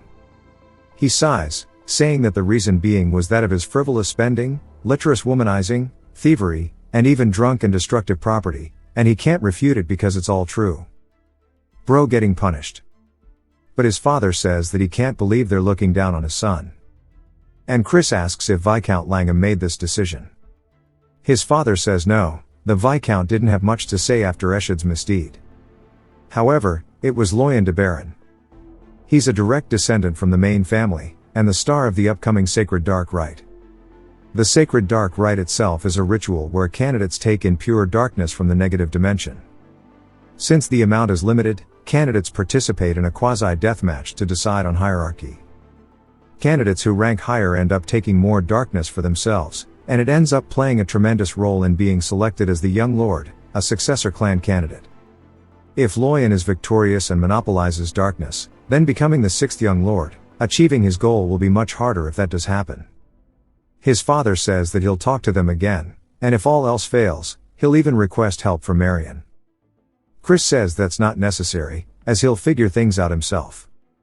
His father says that he knows he's talented, and that he has changed, but he can leave the matters to the adults. Bro really is just trying to be a good dad. Even Chris can see it and says that he appreciates his feelings, but he tells him that he has his own methods. Bro is cooking up something nefarious. He asks if any children of Count Tiraman's house will be participating. His father says yes, and that his 3rd son will be there. And that scoundrel sided with Loyan, saying that he had no right to participate in the Dark Rite, and he's merely a trickster who can only control demon beasts. Chris says he's surprisingly a doting father, and he tells him to calm down, as he simply needs to prove himself to them, and that the Tiraman should be hosting a black pill hunt soon, and he'll participate as a herder. It then jumps to what I assume is the main estate of the house. We hear Marion saying that she has personally checked on Christian as per the clan head's orders. He asks how he was, and she says that he was incomparable to the others. The elder says that he finds that hard to believe, and the child he remembers was a brat who thought himself to be a genius, when he was nothing but a false prodigy. She says that he's clearly different from before, and the elder says in that case. He asks if she believes that the child could fulfill his long-desired wish. She explains that this wish is why her father has lived on, even refusing death through heaven-defying magic. She tells him that she cannot say, but he might be the closest to what he desires. He laughs, saying that's pretty interesting, and he shall keep his eyes on him, and his participation in the upcoming sacred dark rite is unlikely, asking if that's correct. She says that's the common consensus within the clan, asking if he will intervene. He says that he cannot step in over such a trivial matter, asking how someone could call themselves a fierce beast without being able to overcome such a small trial. She says that he may be a fierce beast, but he's still just a child, and she believes he should be given an opportunity to receive darkness and awaken his potential. He calls out to her in a very stern voice, while glaring at her, and she realizes that she's overstepping her boundaries. He says that he's always been such a man, and he's harsher to those he holds expectations for. He says that since she's willing to go so far for him, she must have taken a liking to him. He then summons someone called Blood Drinker, as he appears in the room. This is the head butler of the Dark Magic clan, named Simon, asking if he has been called for.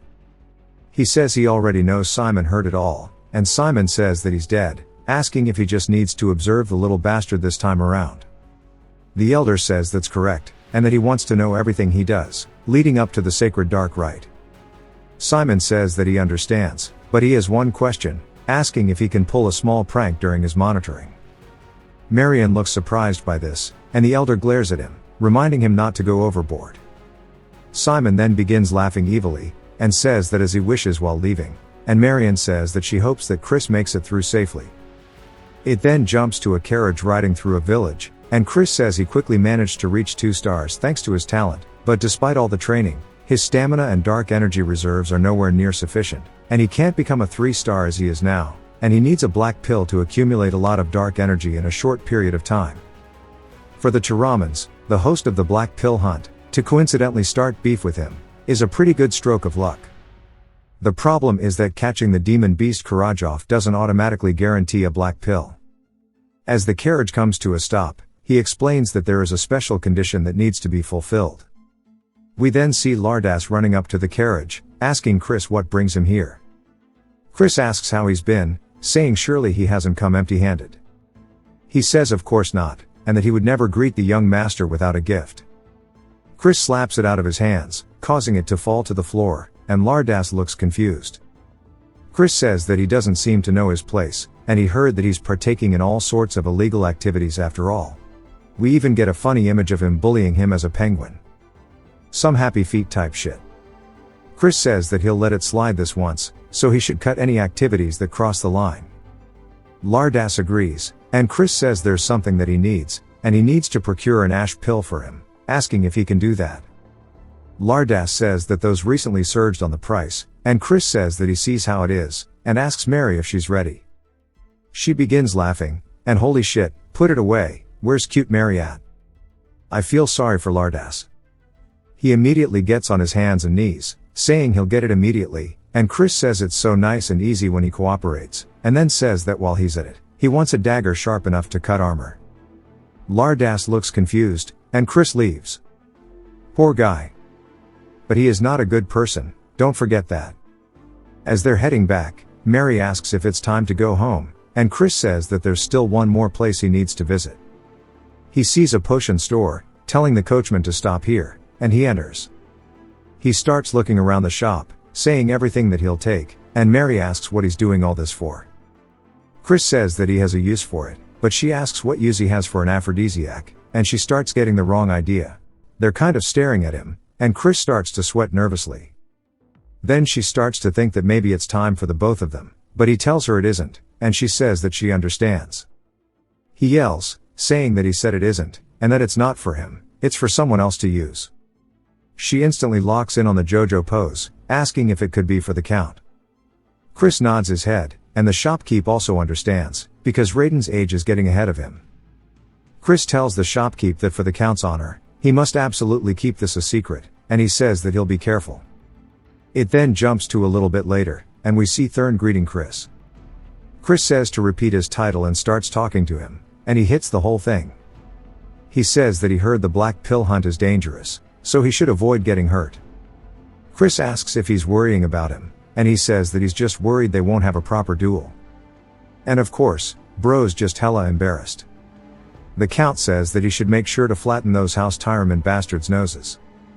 Chris says of course, and he shall bring back some refreshing news. Their father starts asking Thurn what the King Emperor thing from before meant, and Thurn gets way too embarrassed, saying that he doesn't need to know. It then jumps to the house of Count Tyraman, and we see a little goblin saying that he's only going to say this once more, and that Chris is not allowed entrance into the Count's mansion. The boys start getting his back, saying that they can't believe he's acting this way, asking if he even knows who this person is. The goblin says that the young master also has orders, and he has no favor to repay a good-for-nothing bastard. Chris asks if he's trying to tell him that he needs to find his own accommodations. The goblin says that is the case, and says so nervously. One of the boys says he's immediately going to go cut that bastard's head off, but Chris gets him to stop, asking about the payment for the accommodations then. The goblin gets scared, saying that he can bill it to Count Tyraman. Chris asks if that's really the case. As we see a fancy-ass courtyard, a fancy-ass house, bro's actually gone out of his way to rent a mansion. The workers ask how much this cost, debating that it's probably at least 100,000 rupees. Chris says it's not often they can spend someone else's money as much as they want, and that he'll give them 1 hour to organize their luggage, and they can go out to drink after. There's some movement in one of the luggage, and Chris says that he just heard something, only for Mary to pop out, saying that this mansion is just super, and that it looks perfect to serve him in. Chris asks why the hell she's here, and she says that she hid inside of his luggage, because she promised to be his maid forever. She says that seeing how shy he's acting is adorable, and based off his expression, he surely missed her. Someone then yells, calling out to him, asking what the hell is up with this bill, and we are introduced to Alois, the third son of Count Tyraman. Chris says that since the protagonist of the Black Pill Hunt told him to go find his own place to sleep, he did, asking what's wrong. He says that since this honored one can't stay in a mere hotel, he just purchased a passable mansion, and it can't be that he's squabbling like this because of mere money. And considering he's a pathetic person who doesn't know how to treat guests, he thought it was a pretty cheap price for teaching him manners. Alois starts to get pissed and squeezes the paper, while releasing some kind of spell that summons a panther, that summons a leopard. He asks Chris if he wants to die. Chris says that this must be the Count's subjugation arts. Unlike the Alliance's taming, subjugation arts are a dark magic that binds and controls the demon beast through fear. There are formulas secretly mixed in that paralyze the demon beast's reasoning and cause delusions, fear, and excitement. However, it's a bit more complex than he thought, so it'll be a stretch to learn it all in a short period of time, but for now, he wants to beat the living shit out of it. Chris then tells Mary that in order to eliminate that scary kitty, he definitely thinks he'll need a weapon. She laughs, opening up their little storage, and he pulls it out, telling Alois to go ahead and come at him. Alois yells, saying that he doesn't want him to order a round. As the beast starts running directly toward him, it opens its mouth, leaping. Chris raises his stick, blocking the attack, and as it starts to bite into it, it actually shatters it, breaking it, sending Chris backwards onto the floor.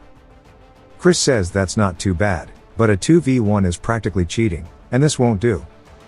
If he wins, he'll have to participate as a guard instead of a herder, and it needs to be at least this much to make ends meet, asking Alois what he thinks.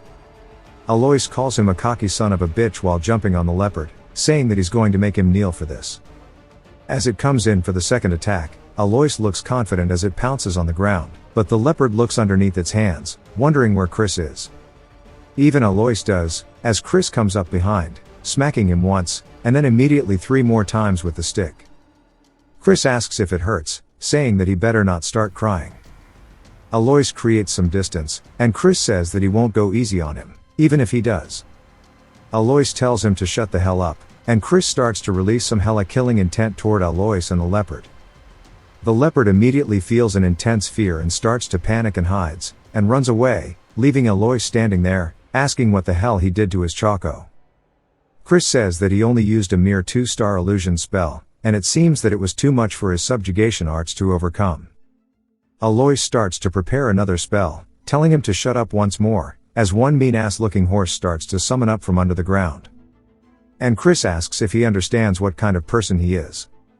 Alois is confused, and Chris yeets his weapon forward hella fast, hitting Alois straight in the forehead, knocking him to the floor as his eyes go white. Chris says that he doesn't bother waiting for transformations or casting, and the poor horse is just stuck trying to get out of the ground. It then jumps to Chris gambling as they're asking if he's certain he should be doing this. Chris says there's plenty of time left, and he should rest when he can. They tell him he's not exactly resting right now though. Chris asks what's wrong with a good-for-nothing guy like himself doing what he should be doing, asking Mary if she agrees. She says of course, and just seems so happy, and says that as long as he doesn't drink alcohol. Poor Chris wants actual alcohol, but she won't give him any. But it's not like he can say no. The goblin from earlier asks why Alois wants them to keep an eye on such a bastard. Chris says they should come join him at the table.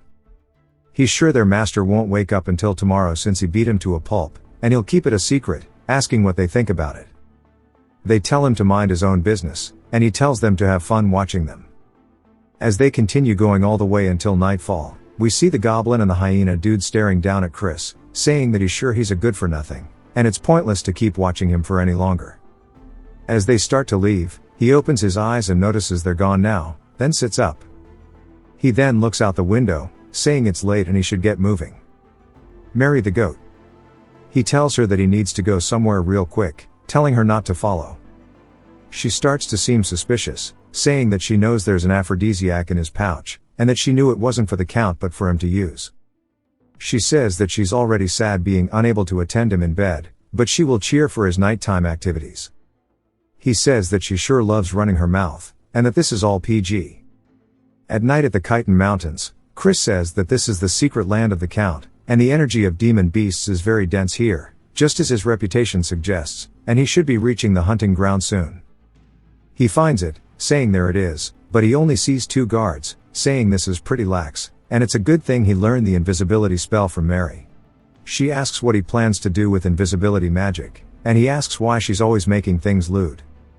As Chris starts to walk past them with complete ease, making his way deeper and deeper into the hunting grounds, and he spots an altar, saying that this is where they will hold the finale of the Black Pill hunt, and it's just as eerie as they say.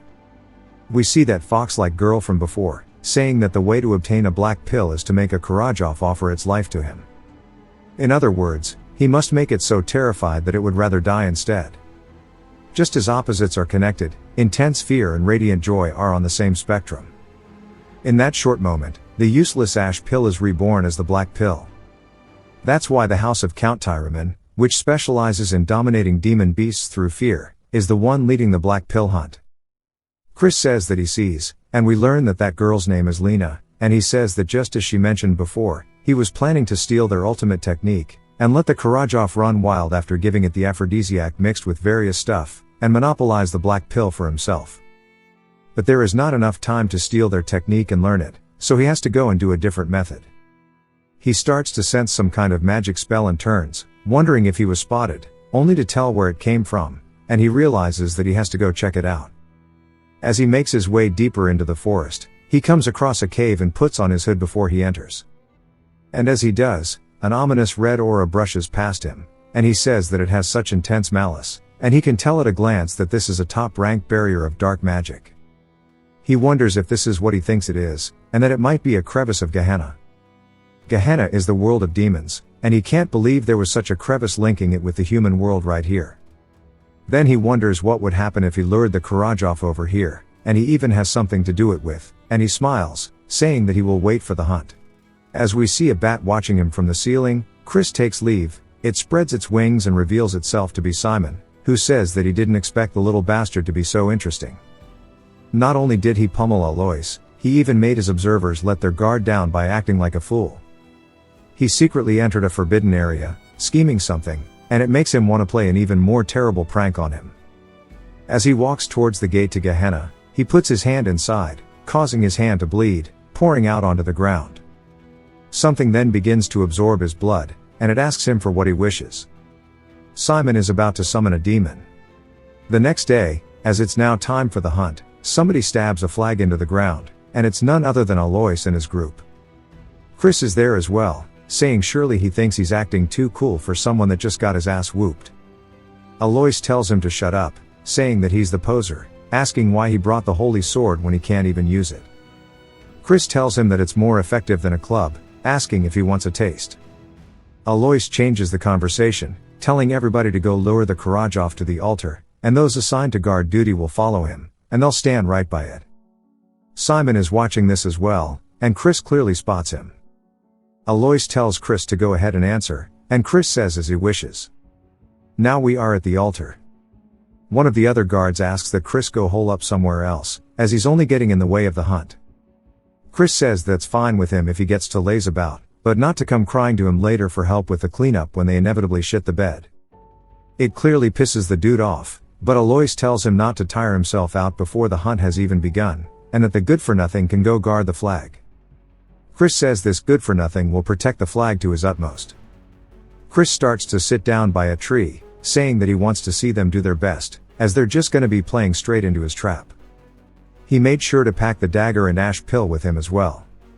While they start looking around for the sound, Chris can tell that it's coming, and we are finally introduced to the Karajov, which is a rank 4 magic demon beast.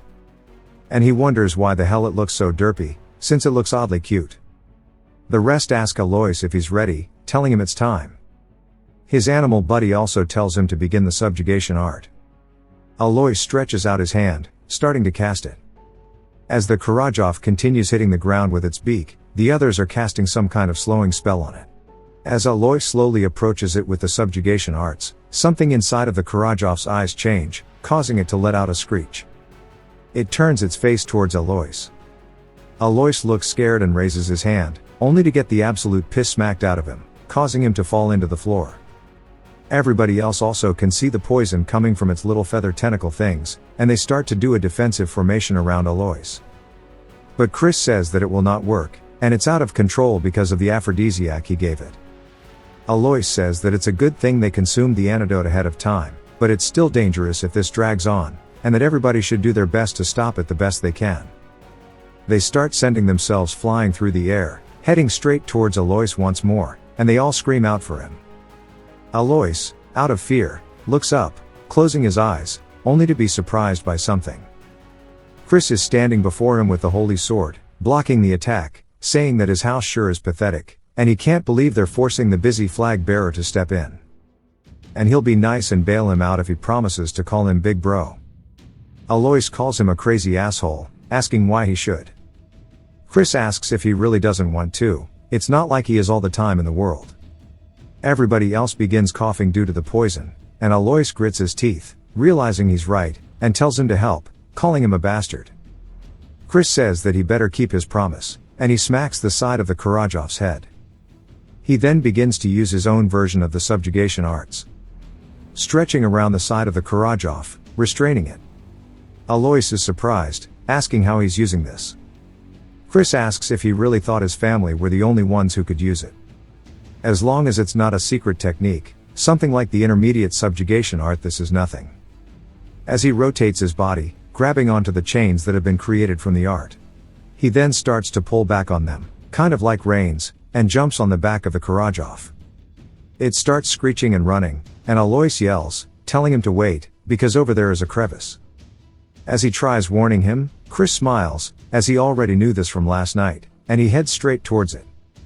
The Karajov starts going crazy, and he says this is surely the first time it's seen the malice of Gehenna, and tells the Karajov to be terrified.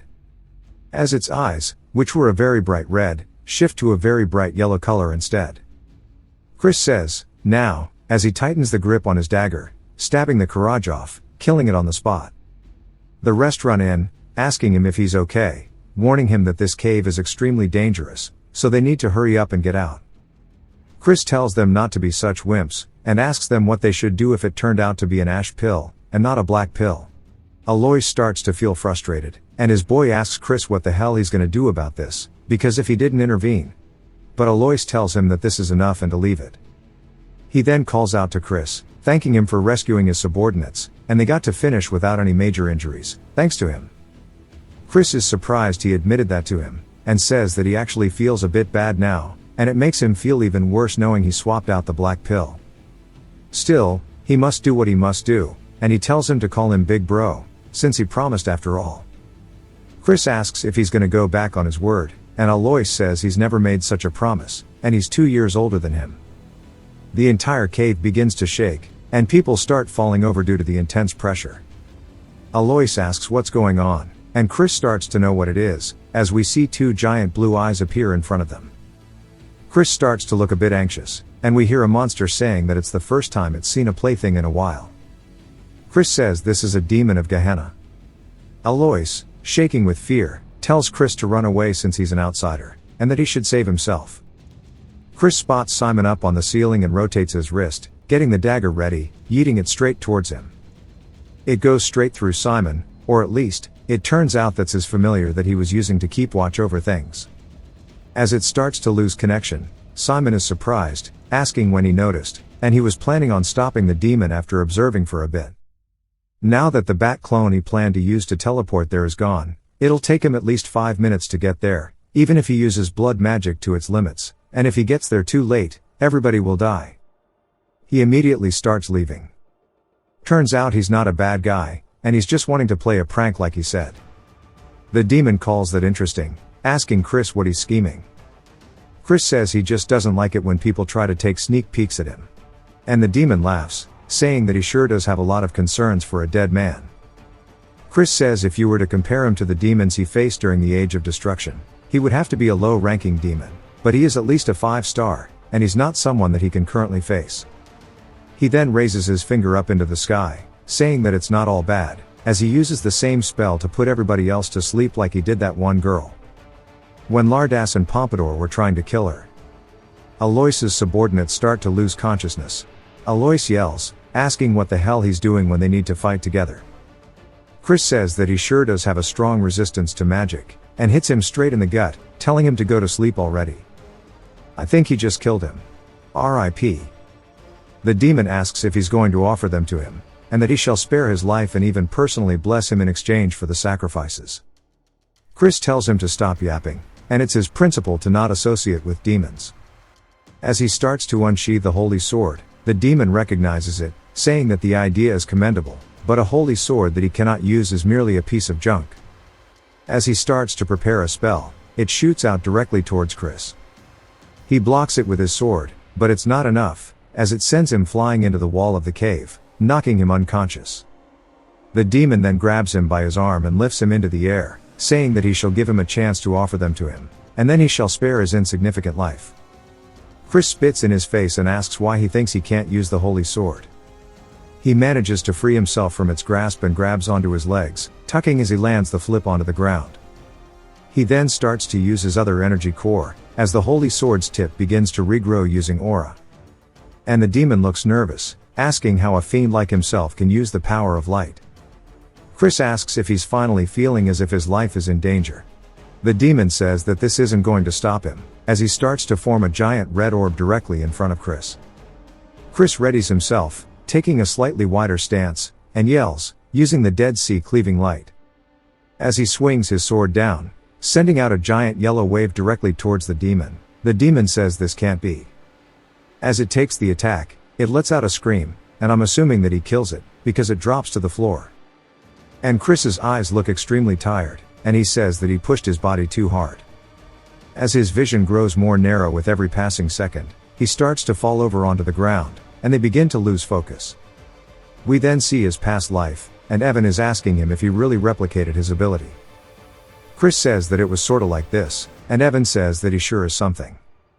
And that the Dead Sea cleaving light literally signifies the single flash of light that divides the Dead Sea.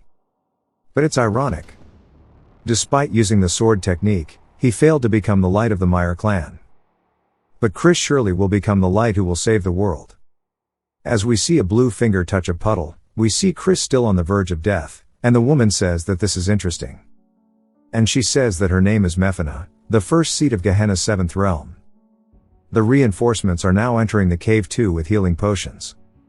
And Chris closes his eyes, as Mephana says that she looks forward to his actions in the future. It then jumps to the manor of Count Tyraman.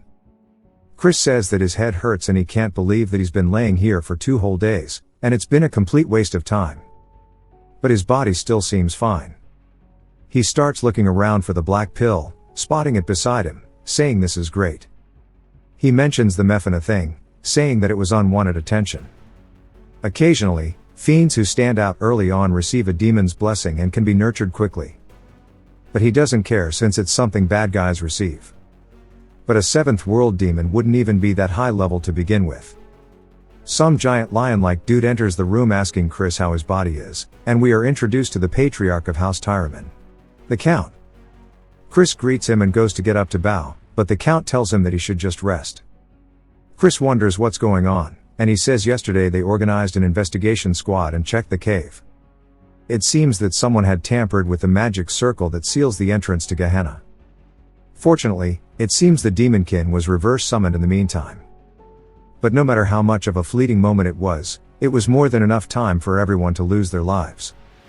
Chris wonders if they really believe it was a reverse summon, but it doesn't make sense, since it would be difficult for them to even consider that he killed it.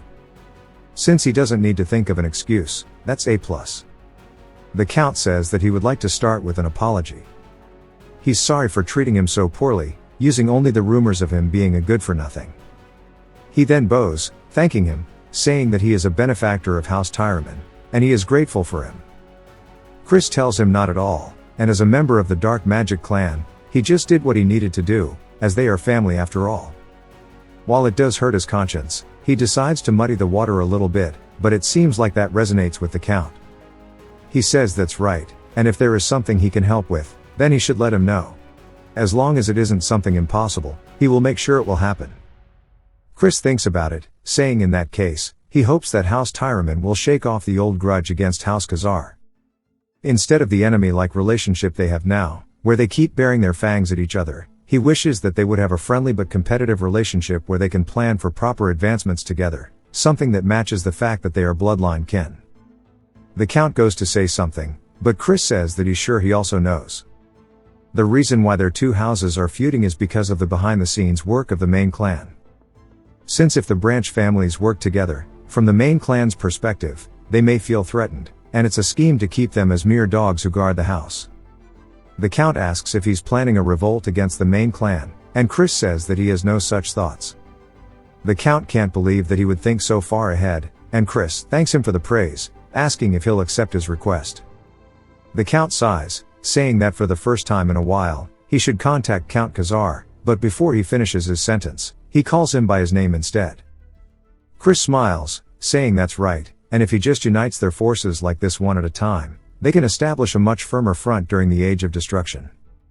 The Count then taps Alois back, asking him what he's waiting for, saying that his son had something he wanted to say. Alois tells him to take this, and we see him embarrassed as he holds out the ash pill. He says when he came inside the cave, it was on the floor, and since he showed no signs of waking up, he made sure to take care of it. Chris says if it happens to be that he is so grateful that he wants to give him more things, he can do that too. Alois starts barking at him, and the Count laughs, saying that he shall give him a gift in his stead. It's a summoning stone that can store up to a rank 4 demon beast. Chris says this is a really rare item. The Count says that he'll also make a report so that he can participate in the sacred dark rite and wishes him good results. Chris thanks him for both the gift and his encouragement. The Count then tells him to rest up, as he and Alois leave. Chris smiles and tells somebody to come out. Behind the curtain, we see a red aura, and Simon says as expected, it wasn't a coincidence that he had discovered him. To think that he could see through stealth that even the Count could not. Chris said that he could smell the scent of blood. Simon introduces himself as the head butler of the Dark Magic clan. Chris wonders if this means that he is the Elder Head's henchman. Chris then wonders where he's heard the name Simon before and says that this is the master of the Blood Shadow Mages. He explains that the Blood Shadow Mages don't differentiate between the Magic Empire and the Dominion of Light. They are a psychotic organization who reveled in indiscriminate slaughter and terrorism. The leader was a fiend who reached the heights of 8 stars, and during the end game of the Age of Destruction, he reached 9 stars and became the 10th Demon King. He can't even count how many times they almost died because of that leader, and not to mention Simon is the blood and flesh of the Demon King of Carnage. Simon said that he never thought that the young master would be this amazing. Not only that, but to think that he could even eliminate a demon. Chris says that he's certain that he took care of it alone, asking if he might have seen the Dead Sea cleaving light. So Chris denies it, saying that he has no idea what he's talking about. Simon says that he can tell he's playing dumb. After having gone to the cave, even the Demon Kin's corpse was completely annihilated, leaving no trace, and that it was not a reverse summoning. And for it to be completely vaporized inside the cave, he's impressed by his skills, and he wants him to explain how he did it, as he should understand what he's saying since it will all be reported to the Elder Clan head. Chris asks why he should reveal his trump card. Simon reminds him that this will be reported to the Elder, and Chris says that if he were the Elder Clan head instead of a little nerd who answers every question, he would like a predator who keeps their claws hidden to the very end. Simon looks surprised, saying that he surely is an interesting person, and Chris asks if he's not going to apologize. Simon asks what for, and Chris says it's normally difficult to differentiate between a reverse summoning and annihilation just using traces. That's why the Count misunderstood it to be reverse summoning. However, there must be a reason he believes it to be the opposite, and it's simple once he thinks about it, and that is because he was the summoner himself. And a demon-kin summoning case, where a member of the clan almost died, would sure be some crazy news, and might even be overheard by the Elder Clan head. Simon says that he will take responsibility, and Chris decides to keep it a secret. Instead, he should remember this, and that he owes him a big favor. Simon looks surprised, asking if this is a deal, and Chris says that it would be great if that's how he decided to understand it. Simon says that this is understood, and he won't forget this mercy that he's shown him. And it was great meeting him today, and he hopes to see him again soon, and he'll be counting down the days until he arrives at the main clan. Chris explains that Simon is a person who will have an important role to play during the Age of Destruction. Therefore, he absolutely needs to form a connection in order to change the future. We see Chris's luggage floating through the air as Mary says that she's finished the preparations to return home. He tells her good work, and Alois opens the door and peers in, asking if he's leaving now. Chris reminds him to use his title, and Alois asks what he means. Chris says that he let it slide yesterday in front of the Count, but a promise is a promise, and that he has to call him Big Bro from now on. Alois says that he already told him he's 2 years older than he is, and Chris asks if he has something he wanted to say. Alois says that he came to warn him. He said that they were all a family, and after hearing that, he felt that it wasn't right to do this to family, and to be careful as he's sure he's already aware. But the one that was most against his attendance of the sacred dark rite was young Master Loin. He should know that even 2 stars are not of the same level between the main families and branch families.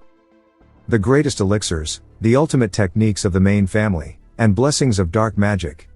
The starting line for direct descendants is much further ahead than where they of the branch families begin. He's going to be easy pickings. Chris smiles, saying that he'll give him a warning as well, and calls him little bro. He tells him not to participate in the upcoming sacred dark rite, as he's saying this for his own good. Alois says that he was only saying this out of worry, and he's not letting him monopolize the pure dark energy. Chris tells him to keep this in mind. No matter who his opponents are, they'll come to regret facing him in the sacred dark rite. Alois starts to get pissed, and Chris tells Mary it's time to go, and he tells Alois to think about it and not to regret it later. He heads back to the house of Count Khazar. We see Thurn going to find his brother, but only being informed that he left for the training cave immediately upon returning. The butler says that he wished to train alone until the sacred dark rite. We see Thurn finally catch up to him, and he calls him his full title. The Honorable King Emperor Majesty Brother. Thurn says that he promised him that he'd duel him once he returned. Chris is surprised by how much he's grown in such a short time, and that he's already a middle 2 star, and he sure is growing quickly. He says that he's busy and needs to train. Chris realizes that he's also participating in the upcoming sacred dark rite, and that won't do. He tells him to wait for now, and they can duel after he's done training, and that he should train too. Thurn wants him to promise that he won't push it further back, and it won't be anything like last time, so to watch out. Chris says okay, and Thurn walks away. Chris says that he sure is a stubborn brat. And we see a girl asking if he promised, and Chris says that he reminds him of her a lot. In the training area, we see Chris sitting in his bed looking down at the black pill, thinking about it. He says he has half a month until the rite, and he starts to chomp into it. He says this tastes like straight ass. Then he lays down, starting to actually try his best to absorb it. As it floats through his pathways, he says it's more turbulent than he expected. He then starts to feel a weird sensation, asking what this is and if that is light force he senses within the pill. He wonders if the elation that the monster experienced upon death became a part of the pill, and he says no wonder they are difficult for fiends to absorb, but that is all irrelevant to him. As he continues absorbing it into all of his pathways, he says all that's left is this light force, and that fiends would normally expel this energy with the help of their teacher. But why should he let such a nice thing go to waste? And then he's going to take it all into his light core and absorb both of them at the exact same time. As he has both light and dark flying through his pathways, each one going to their respective core, taking every single thing this pill has to offer. Chris opens his eyes to reveal a very bright light, only to close them once more to show off the darkness this time. And then, a little later, we see a woman telling someone to enter, and he says that he has a report on the investigation she requested. He says that during the black pill hunt, there was an incident where a demon kin was summoned, but he survived it, and he's sorry that the investigation took longer because he had to look into the incident as well. She tells him good work, and he says that unless she has any more questions, he shall take his leave. As she's looking at a photo of Chris, we learn that her name is Eidline. We then get another time skip of half a month, and Thurn is knocking on the door, saying that today is the promised day. Chris tells him to enter and Thurn does so. He's surprised. Chris says that since he's coming first thing in the morning, he must be really looking forward to getting pummeled. Thurn is just wondering what's going on, since his presence leaks beyond what it was half a month ago, and tells him not to make him laugh. Chris says that if he's that desperate for a taste of an ass whooping, he'll grant him one right now, but if he wins, he should give up on participating in the upcoming Sacred Dark Rite. Thurn asks what he's saying, and Chris says that as he knows, it's a competition, and weaklings should stay out of it. Thurn tells him to shut up and raise his sword. Chris says that he's so blind to him showing brotherly concern, and he guesses that he needs to knock it into his skull for him to get it. Thurn dashes off the ground screaming. It then jumps to Bro being in the infirmary. He got off-screened. Their father says that Chris went overboard, and that the healer said that he'll be in bed rest for half a month, and he guesses Thurn will have no choice but to wait for the next rite. Thurn tries to argue against it, and Chris says that he wants a moment alone with him. His father says okay, and then he'll let them talk it out as brothers, and after he leaves, Chris approaches the bed, asking what he's pouting for, and not to whine like a baby when he's the one who asked for the fight. Thurn says that he must truly dislike seeing him grow, as he mocks him and looks down on his achievements, and now he's deliberately injuring him so he can't participate in the sacred rite. Chris says that he's going to cry at this rate, and he thinks that they aren't on the same page here. He did that in hopes of him becoming stronger for him. If they compete against each other in the rite, he will forever lose his chance to obtain pure dark energy, and he needs to be rough because of how stubborn he is, asking if he understands. But most importantly, pure dark energy doesn't suit him. Thurn asks what he means, and Chris says that his best suited energy is gray dark energy instead. We learn that just like how the power of light divides into various types, there are also a variety of dark energies. Pure dark energy is the highest attribute of all dark energies. Right below it is a gray dark energy, a type suited for curse magic. And he says surely he's found it easier to master curse magic than swordsmanship. Thurn asks how he knows this, and Chris says that he can't tell him that he learned the future, and that he should come up with a decent excuse, saying that he can tell that much while sparring with him. Chris tells him that if he takes in pure dark energy before he masters gray dark energy, it can cause problems when he tries to learn it later. Of course it won't be impossible, since pure dark energy is the higher attribute, but he'll be impeded by its unique properties, and it will only slow down, and he wants to become as strong as possible as soon as possible. And he wants him to think these things over before participating in the rite. And this is his sincere advice to him as an older brother rooting for his younger brother's growth. Thurn looks super touched, and then Chris gives him a gift. Thurn sees it and recognizes it as an ash pill, asking why he's giving him such a valuable item. Chris says that's because he's his little brother, asking what other reasons he needs. And he already ate something better anyway. Thurn even starts to tear up, and damn, this is just way too wholesome. He says if he was capable of changing like this, he wonders why he acted like an asshole even when their mother was on her deathbed. And if he knows how much heartache their mother suffered through because of him. Chris stares at him and sits down beside him, saying that he didn't understand it back then. It then jumps to later, as the carriages come to a stop. Chris exits, saying that he needs a good stretch, asking how far they traveled, since his whole body aches.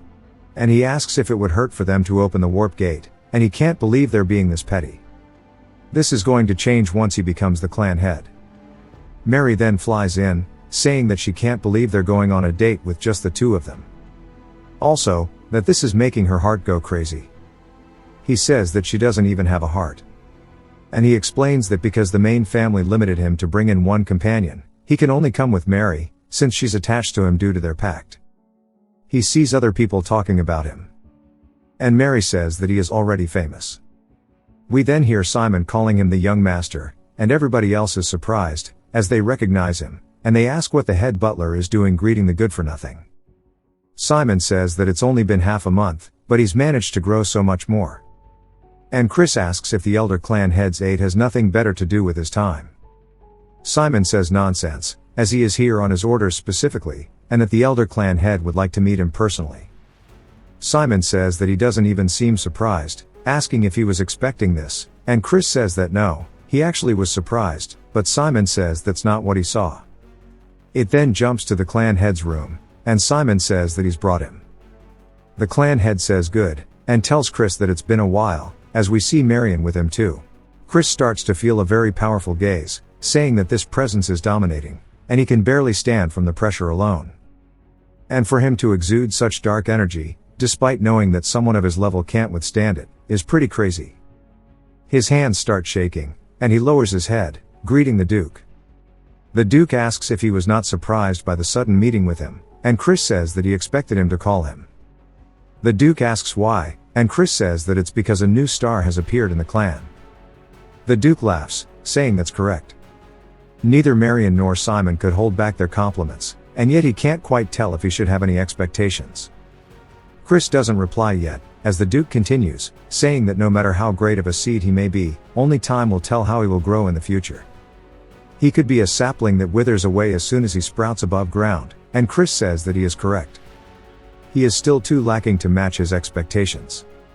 The Duke asks if he's saying he won't be able to in the future, and Chris says that only time will tell if a sapling will surpass expectations and grow into a great tree, or perhaps it will even grow into an abnormality that even casts a shadow upon a great tree. At the very least, he knows he will not disappoint him. The Duke laughs once more, and says that he shall have high hopes from him, and he is now excused. After he leaves, Marion asks him what he thinks, and he says that he was beyond his expectations. However, because he holds such great talent, his fate will be much more turbulent, and that she knows as well that the bloody winds blowing towards the magic empire will soon be coming their way. But that's not terrible news, because a small hope has actually sprouted today. Marion looks surprised by this, and the Duke says that he might actually indeed be able to fulfill his long-desired wish. It is now the eve of the sacred dark rite, and they start announcing the arrival of Count Khazar's eldest son, which is none other than Chris. All drip the hell out. People wonder why the Duke wanted to meet with a fool like him anyways, and they say that he seems like a gigolo. Chris says that he knew it, and that he is way too handsome, and it's all because he's just too damn good looking. Mary, of course, is the ultimate hype man, saying that he sure is. He then spots some drinks, and says that surely that's alcohol. As he walks over, the waitress says that he's not allowed to have any because he's underage, and instead of alcohol, he can have some ginger ale. And they even start laughing at him. Chris can't believe that these people are so damn lame, and he doesn't want ginger ale, he wants alcohol. They then continue to announce the arrival of the young lords and young ladies. As the doors slowly open, we see them all walking out into the room. We are formally introduced to Eskid, who was the second young lord, which we know of, Julianne, who was the first young lady, who has also been mentioned, and now the ones who haven't, such as Jupian, the second young lady, and Misak, the third young lord. As they all start to walk forward, we see there are only 4 of them, rather than all 5, and Chris says that the first young lord seems to not be in attendance, and he wonders what Eskid will say to him, since he's the victim of his little game, the one that solidified his reputation. Eskid completely walks by, not saying a single word, much to his surprise, and Chris is just annoyed that he won't look him in the eyes after everything he's done, and he guesses that he is no better than him. Julianne though raises her skirt, giving him a slight greeting, which also catches him off guard, but he recognizes her as Julianne, and how his aunt told him to be careful of her, but he didn't sense anything in particular out of order. Chris says that he'll figure it out later. This is enough recon for today, and it's time for him to get back and prepare for the rite. A butler then appears behind him, clearing his throat, saying that his name is Fowler, and he is a summoner working for a young Master Loin. Chris asks why that matters, and he says that he heard that someone who is unworthy will be participating in tomorrow's sacred dark rite, and he is worried that an underqualified participant might cause an accident, sullying the name of the Great Dark Clan. Chris asks if he is seriously trying to say that he's talking about him, and Fowler says that he just simply has to prove that he is not. Chris then looks up towards the upper floors, and he sees Loin glaring down at him, and Chris says that if he doesn't like him, he should step up himself, and that they can have their little heart-to-heart during the rite. He says that he'll do it since it doesn't even sound like an inconvenience, and now he wants to see the party tricks of Fowler. Fowler says not here since he's unarmed, and Chris asks if he really expects him to use a weapon to face some rat like himself. Fowler says that he will regret this, and Chris asks if he's sure since he thinks he's going to be the one to regret this. And we see both Jupian and Julianne staring at Chris, particularly Julianne. All of the guests start to look surprised by something, and we see what it is now, as it is Fowler getting his shit rocked by a bunch of spirits, while they even start feeding Chris grapes and treat him like royalty. The guests wonder what the hell that is they're witnessing, because Fowler started by summoning evil spirits, but they instantly turned against their summoner with just a single gesture, and they wonder how he gained control so quickly.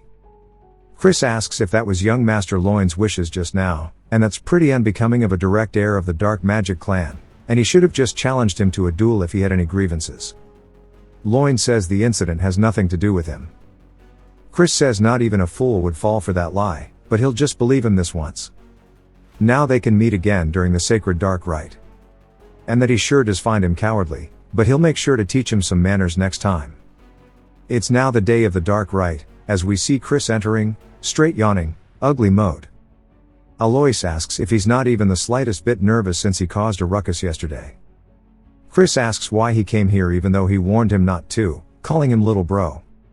And Alois asks how he could push back the sacred dark rite, calling him crazy.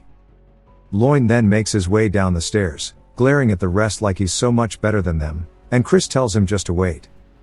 We then hear an older person's voice as they ask if everybody's assembled. They introduce themselves as Sebastian, the vice butler in charge of the main house. He says that he shall now take them to the sacred ground where the dark rite will take place. He taps the floor with his staff, sending out some weird colors, and it looks like a bad acid trip. Everybody else sees some stairs forming up underneath them, and they're surprised by this. Chris says that's not exactly what it is, and it might be an illusionary art that materializes in imaginary space. Sebastian starts walking down them, but he's going extremely fast, and the rest start panicking, saying that he's leaving them. Since they're being left behind, they need to hurry, as they start sticking close to him, following each and every turn.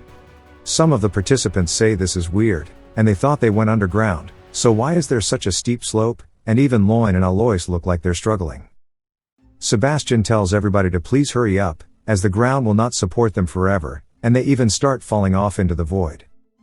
The other participants look nervous, and Sebastian says that since they're late, he's going to be speeding up now, and he starts to move even faster than he did before. A little later, even more people have fallen off, and Loin says that losers should know their place and they don't deserve to be up here. And we see him sweating, but then he spots Chris effortlessly glide past him, and he wonders how, since he's not even sweating. And Chris asks him if he's really out of breath, and he guesses he's all bark and no bite. Saying as a direct heir, he should be better than this, saying surely they fed him a bunch of good potions. Chris says that their stupidity only made their bodies suffer, and it's a waste to run earnestly in an illusion. In an illusionary space, no matter how hard he pushes himself, his stamina doesn't get drained at all, and just by twisting one spell, he can become invincible within this realm. Sebastian looks pleased, saying that he must be the young Master Christian. They finally get to where they're going, and everybody's panting, gassed out. Alois asks why Chris is unscathed. He says this is why he should have trained his body more instead of riding his beast everywhere. We then hear a different voice welcoming everybody, as a crystal forms in front of them. It floats around the room, and she says that as they may all know, this is the sacred ground where the purest of pure dark energy bursts forth. Thus, they call it the sacred darkness. And she introduces herself as Rahu, the manager of the sacred ground, and she welcomes the young masters and young misses. She says what they will be doing today is obtaining the great pure darkness, like the third-rank demon king, the dark destroyer, the progenitor of the dark magic clan. A blue light then starts to form on the ground, weaving underneath every single one of them, and she says that there is not enough for all of them to share. All of the demon beasts inside will test their worthiness.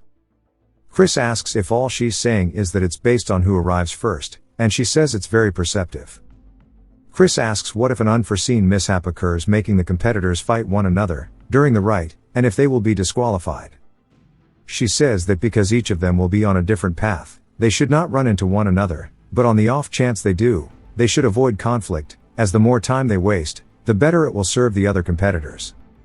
She starts to count down, saying that they need to focus up and prioritize their own safety, and may fortune be with them. As the countdown is finally ending, they all start running off down their own paths. We see Sebastian and Rahu standing there, and Sebastian asks if she wants to bet some blood juice on who will win, but of course, she vanishes, and he can't believe that he got brushed off once more. We see Loin making his way forward down his tunnel. He spots a swarm of beasts ahead of him. They start preparing magic and leaping at him with fire in their mouths, and he starts to imbue his hand with aura as he smacks forward, hitting one in the throat and quickly moving from wolf to wolf, getting rid of them on the spot. He says that at best, they are lower rank second-tier magic creatures, and that these are nothing to him, an upper 2-star, though he's sure that Chris is having a very rough time right now.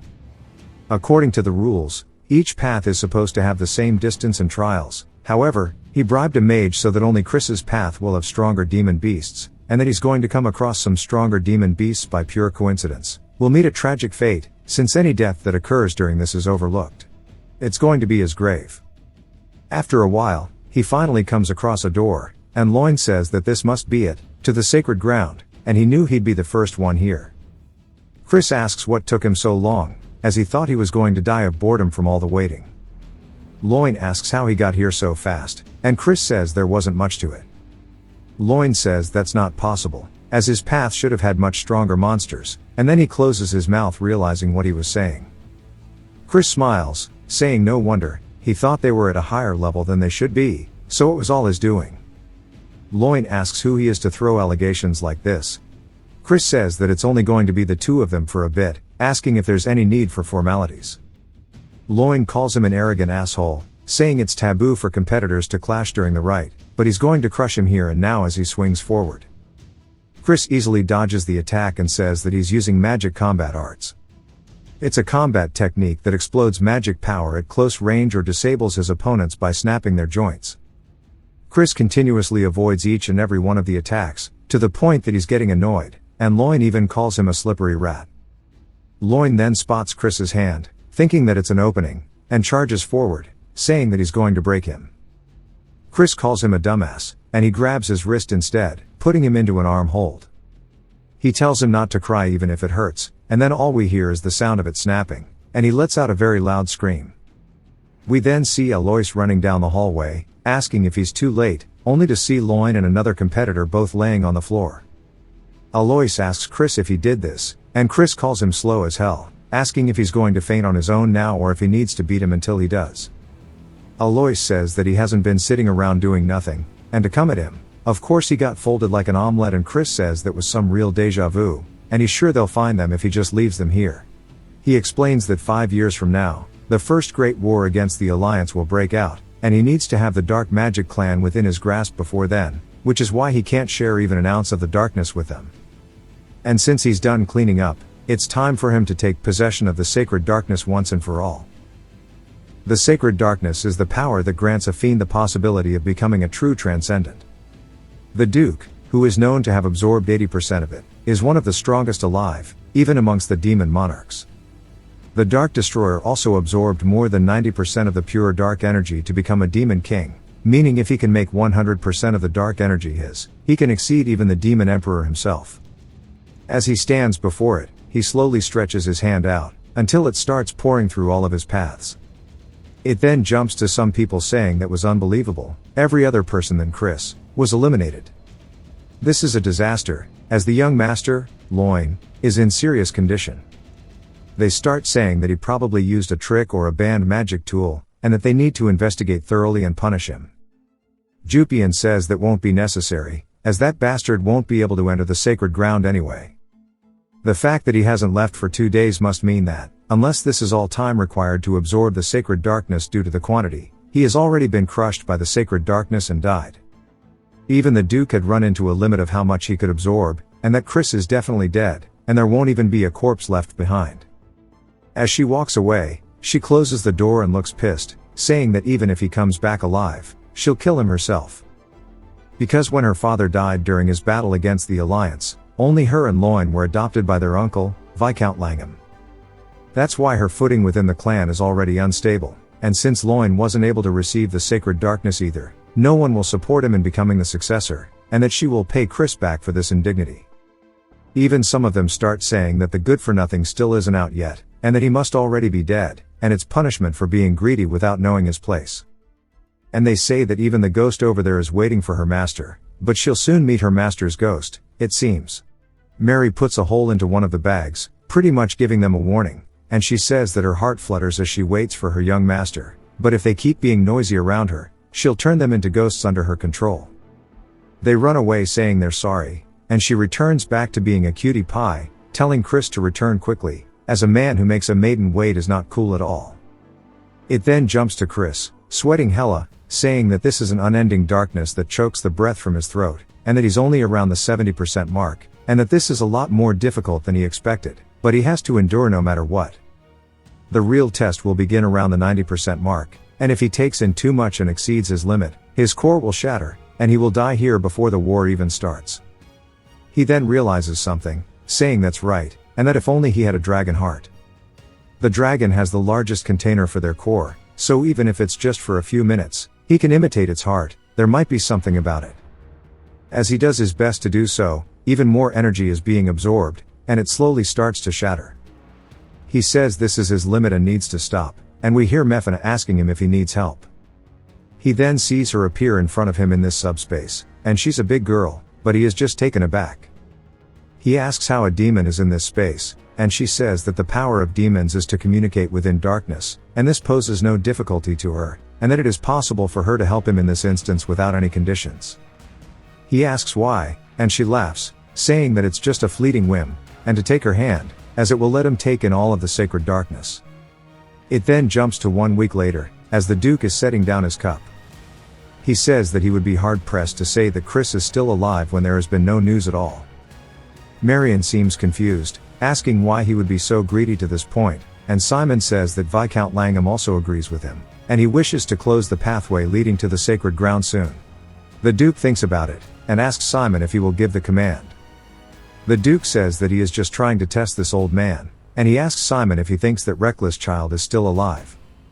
Simon says the odds are close to 0, but that he is pretty interesting, so he doesn't actually know. The Duke thinks about it a little longer, saying 1 day, and that they'll keep it open for legit just 1 more day. Marion sighs out of relief, and Simon says that he'll go spread the word. It then jumps to his core being shattered into pieces. Chris grabs onto his chest and begins coughing as Mephina stretches her hand out, telling him to quickly grab it before it's too late. Chris looks her dead in the eye, saying that he refuses. Mephina calls him a fool, saying that surely he knows that anything beyond this realm isn't permitted to humans. He asks her if she has already forgotten where they are standing, because they are within the space of concepts itself. As a giant lightning strike begins to hit where Chris was floating, Mephina looks completely taken aback as we see a white aura starting to envelop Chris. Mephina says this is unbelievable, as when Chris looks up, his eyes are a dark red and there are horns growing out of his head as he has completely undergone demonization. Demonization is the secret technique of the mystical Dark Mage clan. Some of the names will have changed from the last part, due to a translator change, but I'll try to keep them the same. But it is a forbidden sorcery that allows a mortal to temporarily transform into a demon, drawing out explosive power. However, it is so fatal to the caster's body that in the past, even Rania died after casting it. But if all the incantations that aid in magi amplification were excluded, it would be possible to create only the vessel without any penalty in the space of concepts. As we see Chris looking extremely strained, he starts to form a bright light in between his hands, absorbing all of the rest of the dark essence that he possibly can from within the space as it flows into his vessel. He says that with this, he can surpass 90%, and Mephina is shell-shocked, saying that she can't believe it. She called it a black crescent moon, asking how dare a mere mortal, an insect, scar her flesh, as he cut a rift in her dimension, asking just who the hell he is. Chris says that he thought she already knew this. He points up into the sky, saying that he is a genius of a whole different caliber. He tells her that he is leaving, so she can stay here as he is open to rift out himself. As he starts to leave, she laughs, saying that she can't wait to meet him again. Chris doesn't seem that pleased, and as he is going to leave, he sticks his hand back through the rift and gives her the bird, telling her to get lost already. Poor Manhwa has actually done nothing wrong, rather she helped him. We hear her laughing as he leaves. He says that there is no way he would be crazy enough to actually want to see her again, and she is a hell of a noisy person.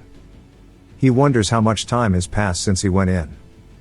He says that he thinks about a week has passed, so there must be chaos at the main residence. He then makes his demonization form vanish, and he says that he should play a little prank. It jumps to one of the butlers calling out to the Marquis, saying that young Master Chris has returned. Some of them can't believe he's alive, and we are introduced to Langham, the acting head of the family, telling him to continue.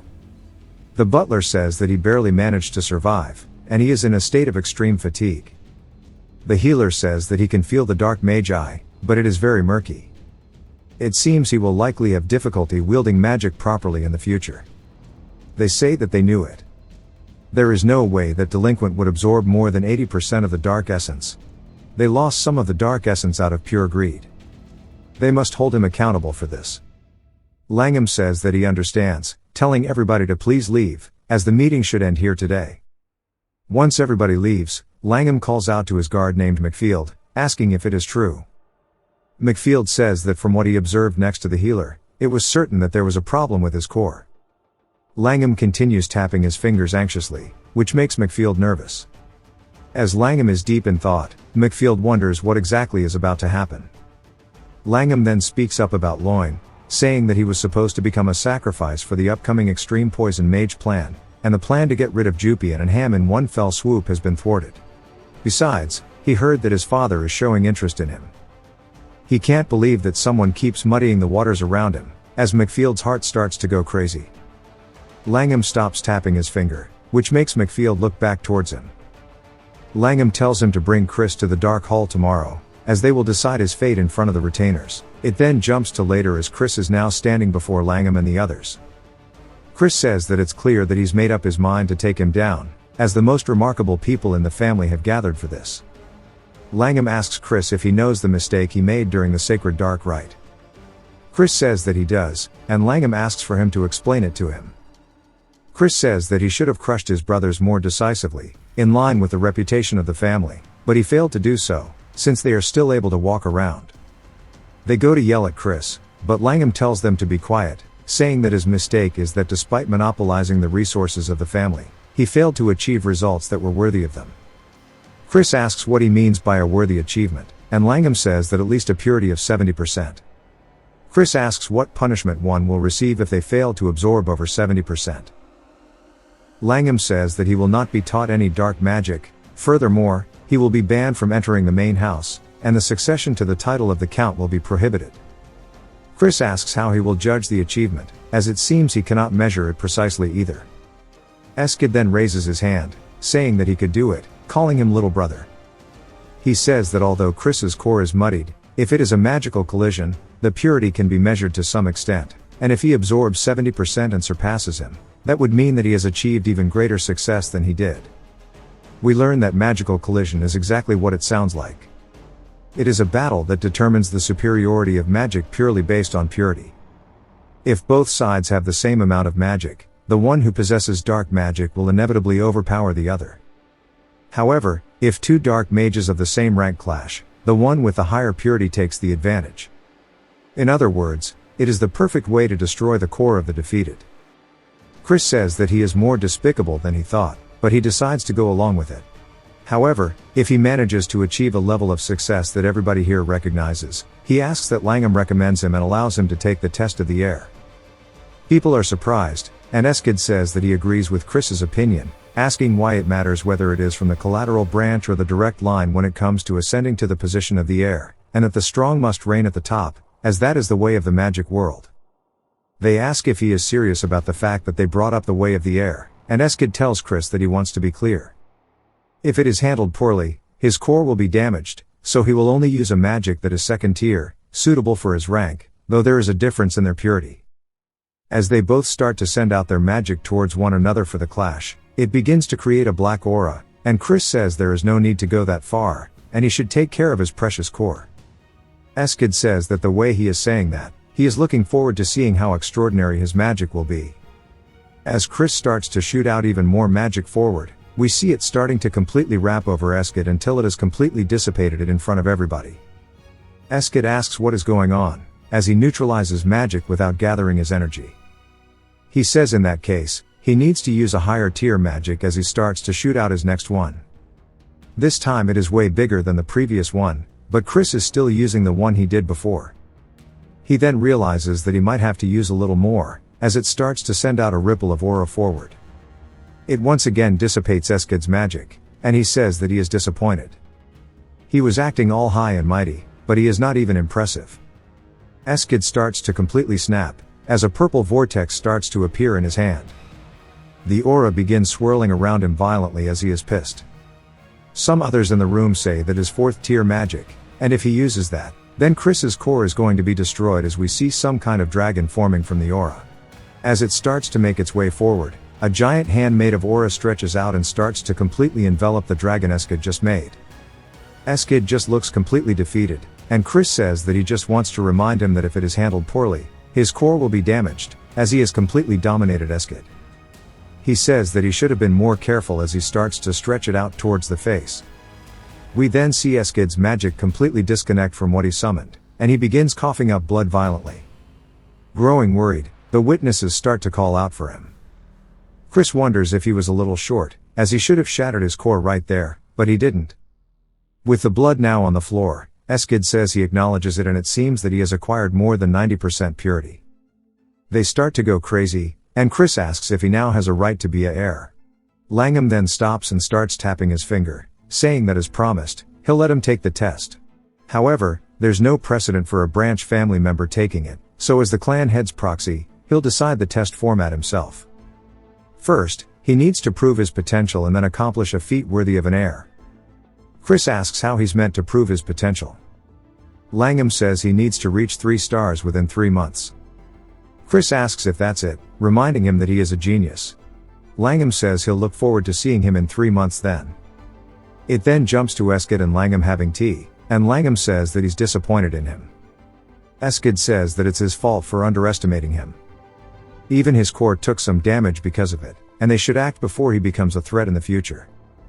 Langham tells him not to worry, saying surely he knows why people don't absorb over 70% of the purity, and that's because the higher amount absorbed, the exponentially more difficult it becomes to advance in rank. In other words, even just reaching 3 stars would take several times longer than normal. So imagine what it would be like with 90% purity. No matter how much of a genius he is, there's no way he can overcome that wall. It then jumps again to Mary putting some food on the table, saying that the news of Chris has spread throughout the estate, and he's just so splendid and charming. She starts talking about her heart going crazy, and he tells her to stop making him blush. She says that while she's been waiting for him, she's come to realize how deep her feelings for him truly are, and that she's longed for him so much, and every day felt like an eternity.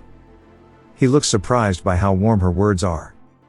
We get a flashback to the fox girl asking Chris if he's hurting anywhere.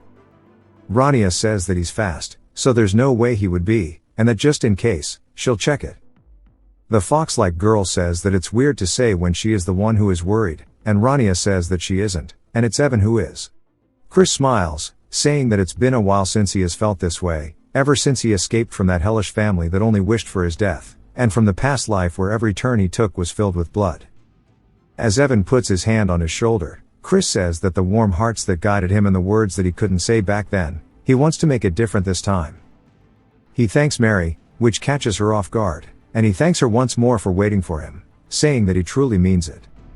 She starts to blush and says that now he finally understands how she feels, and that her heart is pounding more than before. He says he told her 1,000,000 times she doesn't even have a heart, and she says that's because he already stole it. Chris can't believe that she's got this much riz. He says that since she waited, to give her a reward, they should go on a walk together. She asks him to be serious, and he says of course. She hits him with the puppy dog eyes, asking really, and he says yes, and he's ready to go now. As they start walking through the garden, we see her having a great time, and even Chris is enjoying himself as well. He says it's nice to relax like this for once, but reaching 3 stars is going to be tough. He barely has time to ask for help from the branch instructors, but trying to handle 90% on his own is honestly a lot. We then hear his Aunt Marion saying that he's still causing trouble. He says it's been a while, and it's good to see her. She says this doesn't seem like the time for him to be strolling leisurely in the garden, asking if he's found a master to train him. He starts to think that it is her, but she says that she's not here for that, and he says that he can't believe he got his hopes up. She says that it may not be her, but she knows who it will be and tells him to follow her. Chris tells Mary that he's sorry and he'll see her later. She says of course, and as Chris begins to follow Marion throughout the estate, they head downstairs, and he says that he doesn't know who his master is, but he's glad that she found them for him. She says that she's not sure this is something to thank her for. He asks what she means, and she says that he'll understand once he experiences it himself, as he's not exactly a kind teacher, and just so he knows, none of their siblings ever managed to keep up with his training. But since it's a once-in-a-lifetime thing, he should do his best not to disappoint him. As they enter the room, we see a little boy standing across from them. Chris is confused, saying that this looks like some kid who's lost. Chris then walks over, asking the kid where his parents are and starts rubbing his head. The kid looks up at him with one hell of a mean mug, and Chris now realizes what's going on as Marion tells him to pay his respects, as this is the family head's incarnation. Chris then greets him, and the Duke stares at him as he starts to see a black aura emanating from him. He says he's definitely got 90%, if not more, and says he's accomplished something big, and he's honored to see it that way, but nonetheless, surely he understands it was a foolish choice. Chris says he understands, and the Duke says that even he, who only absorbed 80% of it, faced a wall much higher than others. If their ancestors hadn't received His Majesty, the Demon King's blessing, they never would have reached that level, and he can't even imagine how imposing that wall he is facing must be. So if he wishes, he can use his authority to return some of his dark mana into nothingness. Chris asks if he's allowed to say something, and he asks the Duke why he thinks their dark mage clan has grown weaker. Marion asks what he's talking about, and Chris says that he's referring to the reason why, even if they aren't as low as necromancers, they're still considered one of the weaker ones among the 12 great families. The Duke asks if he's saying there's actually a reason. Chris says that the dark mage clan has flourished like never before, is all thanks to his grace, and even so, other demons say they are not what they used to be, and there's only one explanation. It's because they lack beings beyond the 8-star level. The Duke realizes he's right, and we learn that by the time the Blood Monarch Demon King invaded the Dark Mage clan, Nordian had already died, and not a single 8-star being remained in the clan, and only a few 7-star demons. They fought against the Demon King alongside 10,000 soldiers, but were ultimately defeated in force and servitude. That's how crucial 8-star beings are to the clan. There's no way the Duke isn't worried about it. Chris continues, saying of course he understands his concerns, that the dark essence might crush his growth, but surely he's curious as well, whether this power will serve only as a milestone in rebuilding the clan, or whether it will go far beyond the trial to a point where even its limits cannot be measured. The Duke starts laughing, saying that he sure doesn't know how to talk, and he should not regret those words, as we see him cast some magic below Chris's feet. Chris then looks down at it, surprised, as he begins falling down into the hole. When he looks back up, he sees trees and wonders what's going on, since he's now in a forest. He is then given his first task, which is to inherit dark mana. Chris still gets confused by the situation and gets another task, as he is told to survive, as we see a two-headed bear behind him.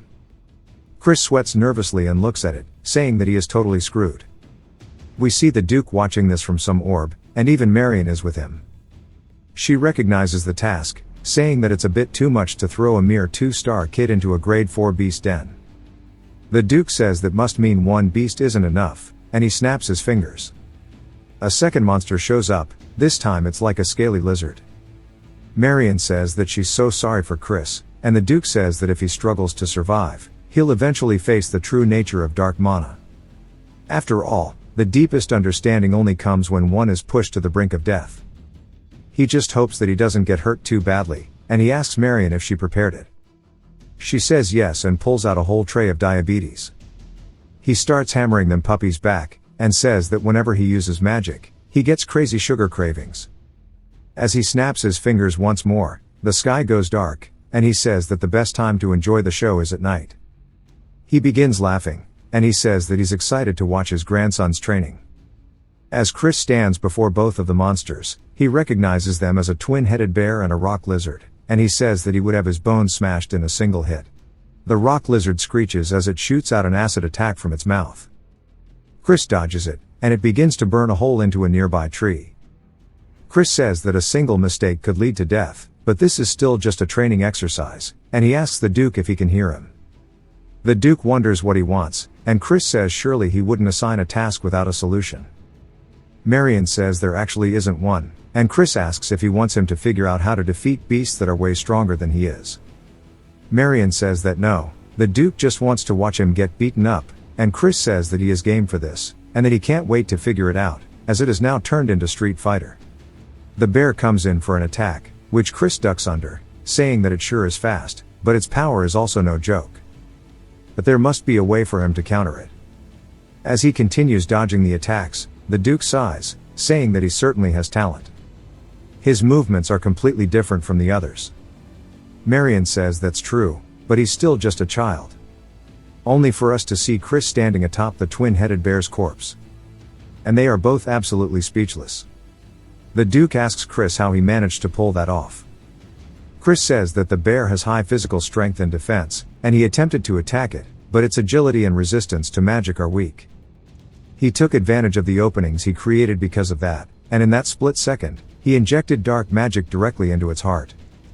Marion recognizes what that is, and Simon makes an appearance, saying that it's the Dark Death, and that this is the technique that the Duke often uses. While the Duke seems to be having his own thoughts, now it's time for the rock lizard as it begins marching forward. Chris says now there's only one left. The rock lizard screeches and then swings its tail forward, which Chris does a slide underneath to dodge. The rock lizard then shoots out its acid once more, and Chris avoids it. He looks forward towards the lizard, saying that it has 3 hearts made of stone. It will continue to revive unless all 3 are stopped simultaneously, and it's time for him to try a different approach. As he casts a net with his aura, he throws it over the rock lizard, then tries to pull it taut and uses it to wrap around where the cores are and completely shatters the rock lizard in an instant. Simon says that's an application of Dark Death as well, and he starts to look super excited. The Duke tells him to get the hell away from the screen because he can't see either. Then he asks Marion if she taught him this. She says no, and the Duke says it's not something that can just be learned anyways. Simon begins laughing, saying there's no need for him to even learn dark magic now, and the Duke says that's enough and the task is completed. We see the magic circle appear back in the area that he was summoned from, as he's back there, and the Duke says he's better than he expected. Chris says that was an excellent lesson, and calls him master, saying that, thanks to him, he was able to grasp the application of dark magic on his own.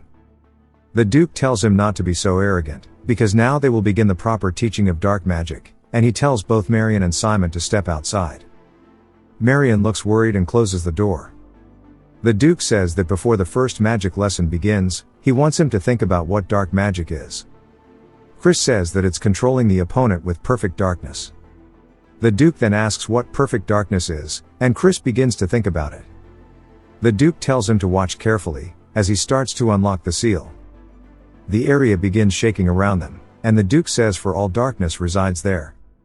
As Chris starts to go on a really bad LSD trip, the Duke continues saying walk and walk again as he descends the deep stairs. 12 abysses shall wait, and he tells the crow who seeks wisdom to please accept and praise it, and to enshroud and swallow his master in darkness. As we're getting a whole flash of colors that's not just black, but there's also purple and blue and tons of other pretty colors, as it starts to form shape into a weapon that the Duke is now holding onto. He then thrusts it forward, insanely fast, towards Chris. Chris feels the pressure from the attack fly past him, and it starts to rip the fabric of reality behind them, and it shatters it completely. Chris is absolutely speechless. He then reaches for his throat, asking what the hell that was, as it deftly slashed through his neck. The Duke then says that a conceptual blade that cuts only what it intends to cut. This is the fierce energy and the black sword formed through dark magic. He then starts to send the weapon away, telling Chris that he'll give him 1 month, and that if he holds the black sword that he just showed him, they can continue. Chris stands there, not moving or saying a word, until the Duke is completely gone. Chris is just so surprised. Here are my personal thoughts so far on the series. Just remember, these are just my opinions. So the series started out with the classic "wow, I woke up in a trash can's body" cliché. And we get a lot of moments where he's just like, damn, this guy was dogshit in human form. But I do like the twist that he was technically an extra to the hero's party, even though he was actually the absolute GOAT. It's a common trope, yeah, but it's one that always works for me personally. So far, though, the series hasn't had any major overarching story progression. We're still pretty early on. But it has had some good story development overall. The characters are interesting, there's nice symbolism scattered throughout, and the art is really clean. You can tell every single emotion and expression a character is making, and that's huge. The combat also has some pretty fluid moments, which, as I've said before, is super important to me. I'll break each of these down in a second, but before I do, just know it's been a while since I last covered this series. I might forget a few things, so if I do, drop your own thoughts in the comments. Some of you guys have been doing that, and I really love reading those well thought out takes. Now, let's talk story progression. It's actually moved along quite a lot. Chris started out as trash, a branch family reject. Even his own father and brother wanted nothing to do with him. But now? He's proven himself to them. It looked shaky for a second with the whole Butler incident, but he was honest about it with his little brother. That shows he's actually starting to connect with the original Body's family. He even said it himself, having a father's warmth sure is nice. And after he proved himself through his actions, he won over his family. He's way closer to them now than the original Chris ever was, since the original Chris was a total trash can from everything we've seen. Now, as far as goals go, Chris has a huge one. He wants to become the pinnacle of the magic empire, the Demon Emperor. And he's steadily making his way there. Yeah, he's a bit of a cheat character in terms of talent, but that's kind of his thing, but it doesn't interfere with the power scaling as it's not overpowered. He is still working hard. He's still not insanely powerful in terms of raw strength, but he makes up for it with experience. We've seen that time and time again. He's also got this raw determination that's really compelling. Like when his core shattered in Mephana's realm? He literally willed it back together and ripped himself out of that dimension. That was clean as hell. Personality-wise, he's a good guy, just doing what he can to reach his goal. He's had a ton of wholesome moments with his family, helping Thurn without even meaning to, proving to his father that he's different now, and even winning over his Aunt Marion. Some of these were slow burns, but that's what makes them so rewarding when they finally hit. One thing I really appreciate is that he's not one of those "I must hide my power from everyone" types. That trope gets so old, so fast. Chris is sly. He'll underplay his power when it suits him, but he doesn't go out of his way to hide it. When people push, he pushes back. Like with his little DBZ energy battle against Eskid. He pretended to be injured from the sacred rite, only to absolutely clown on Eskid in front of his whole family. Love that scene. The power scaling also feels really well done. It's not like he's just sitting in meditation and suddenly, boom, he's back to his peak form. He's growing fast, yeah, but in the grand scheme of things, it's still pretty slow. And now with the family head himself taking him under his wing? Be ready for the story to progress way faster than before. But based on how things have gone so far, it won't feel rushed. Just more intense. Now, let's talk about the family.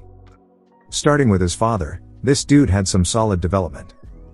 He started out frustrated and disappointed, not just in Chris but in himself as a parent. He was filled with guilt because he felt like he'd failed as a father.